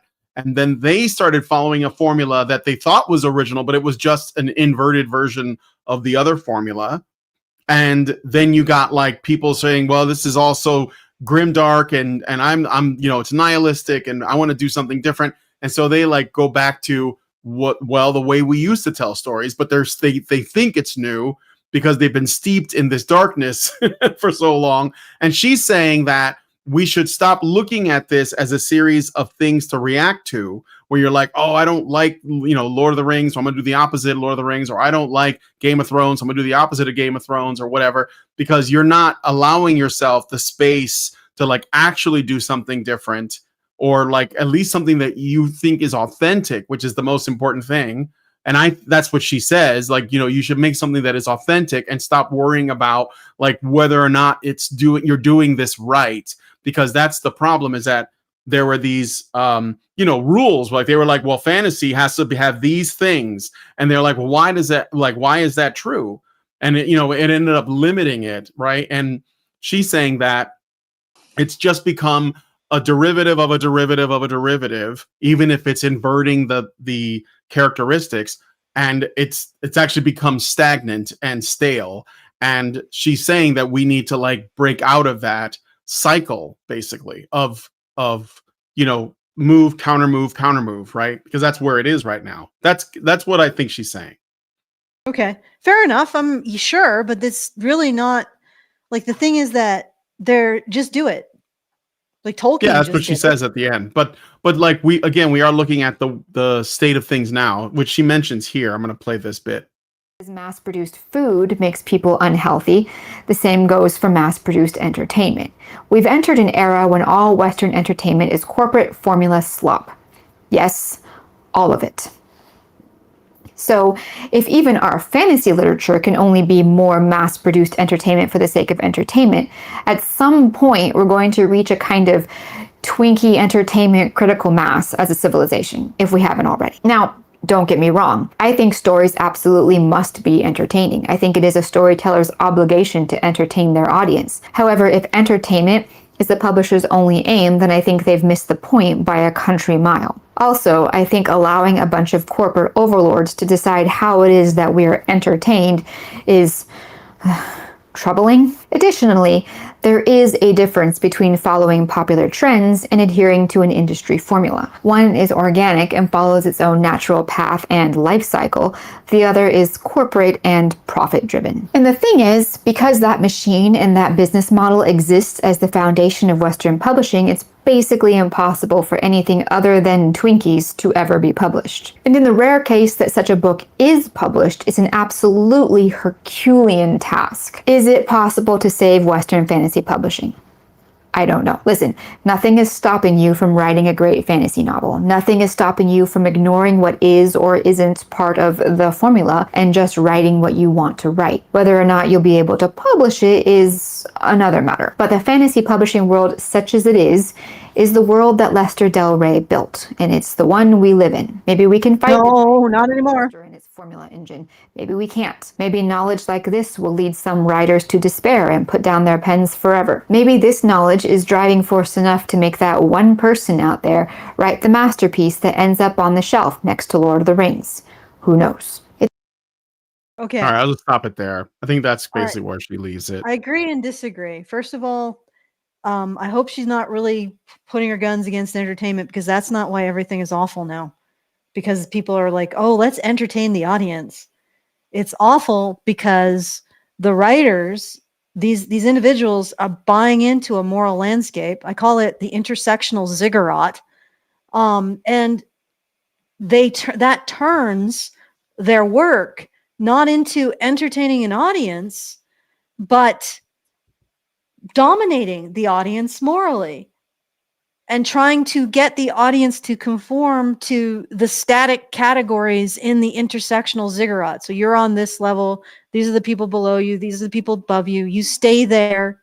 And it's like didactic, and it's not about entertainment. It's about education. And that is actually made it absolutely appallingly awful. Well, first of all, I don't believe in a static moral system with a caste structure. So automatically I'm like, yeah, no, I don't believe in the intersectional ziggurat.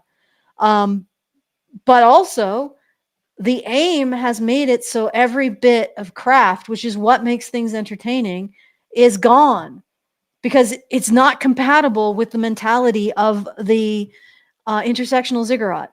Like it's the intersectional ziggurat does not recognize people's moral evolution because people exist in static moral categories of oppressor and oppressed, right? It doesn't recognize the necessity of being entertaining over being didactic and showing people where they lie in the intersectional stack, right? So that's what's ruining storytelling, and it's being pushed by, yes, corporations, but not corporations who want things to be entertaining for the audience, corporations who want things to reflect virtues like diversity and oppressed theory, stuff like that. This is what's being pushed, and they flood the marketplace with their funding that has nothing to do with consumer dollars. Who the hell knows where it comes from? It probably comes from eventually the government, but it floods the market with funding these projects that are basically didactic, teaching us all our moral place on the intersectional ziggurat. That's why it's crap today. Like the Del Reys seeking money is almost quaint. It's like, oh, we want to make a buck by entertaining the audience. Okay, I'm not going to get upset over that. I'm not going to get upset over the fact that they took Tolkien trappings and pulled it over the skeleton as a skin over the skeleton of a boy's adventure story. I'm not going to get upset over that. People were entertained, and that is categorically different than what's happening now.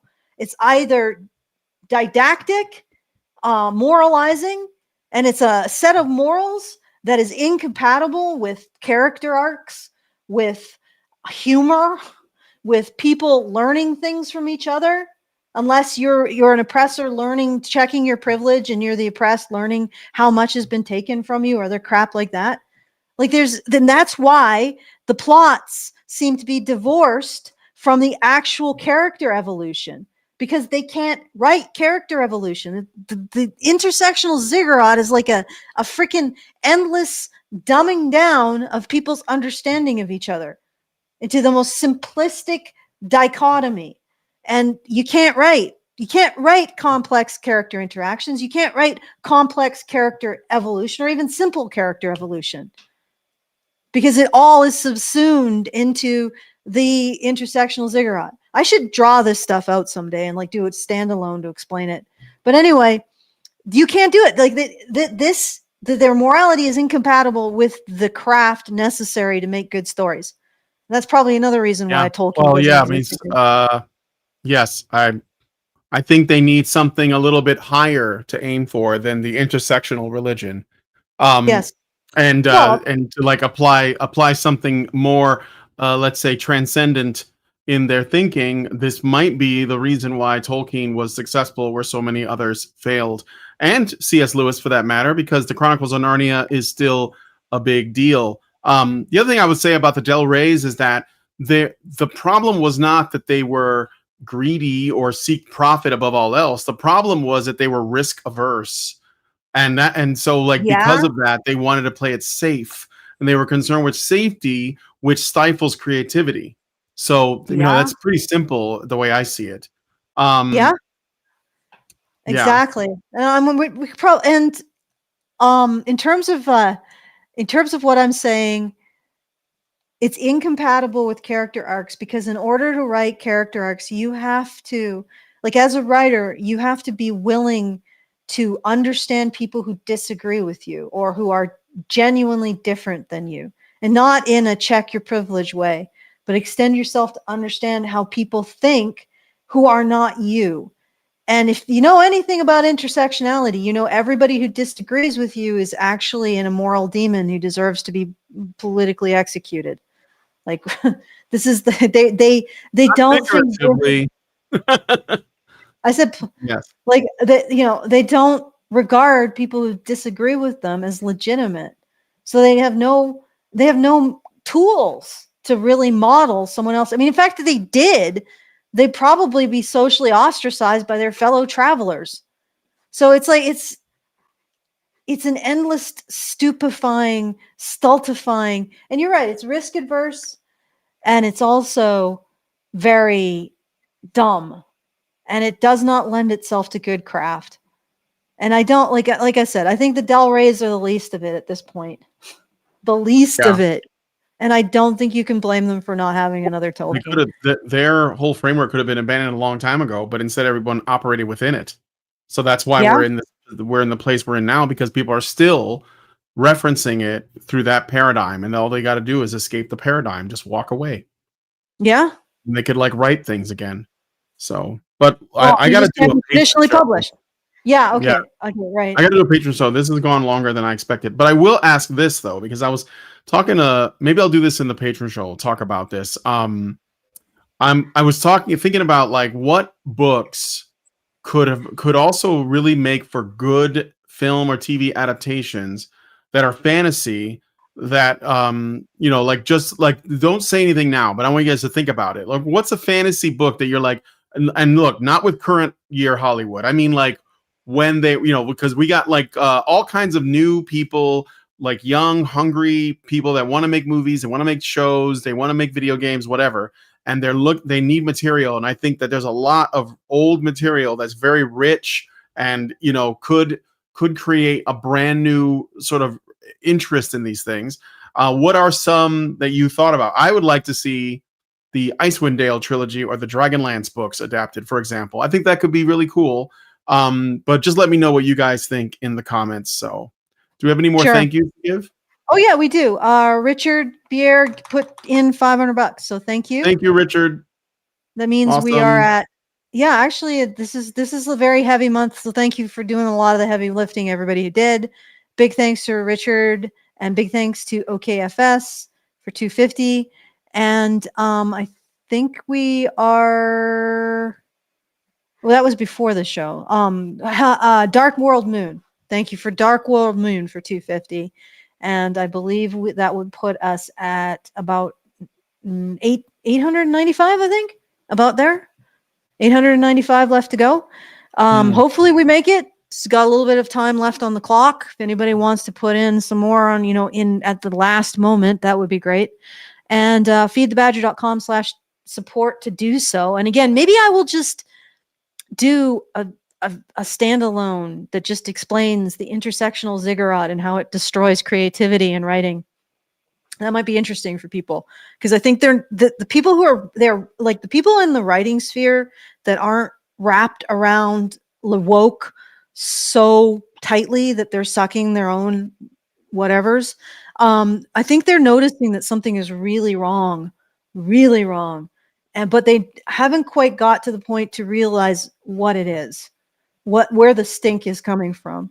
So maybe I'll do it at some point in the future. Feedthebadger.com/support to help us continue to create this content.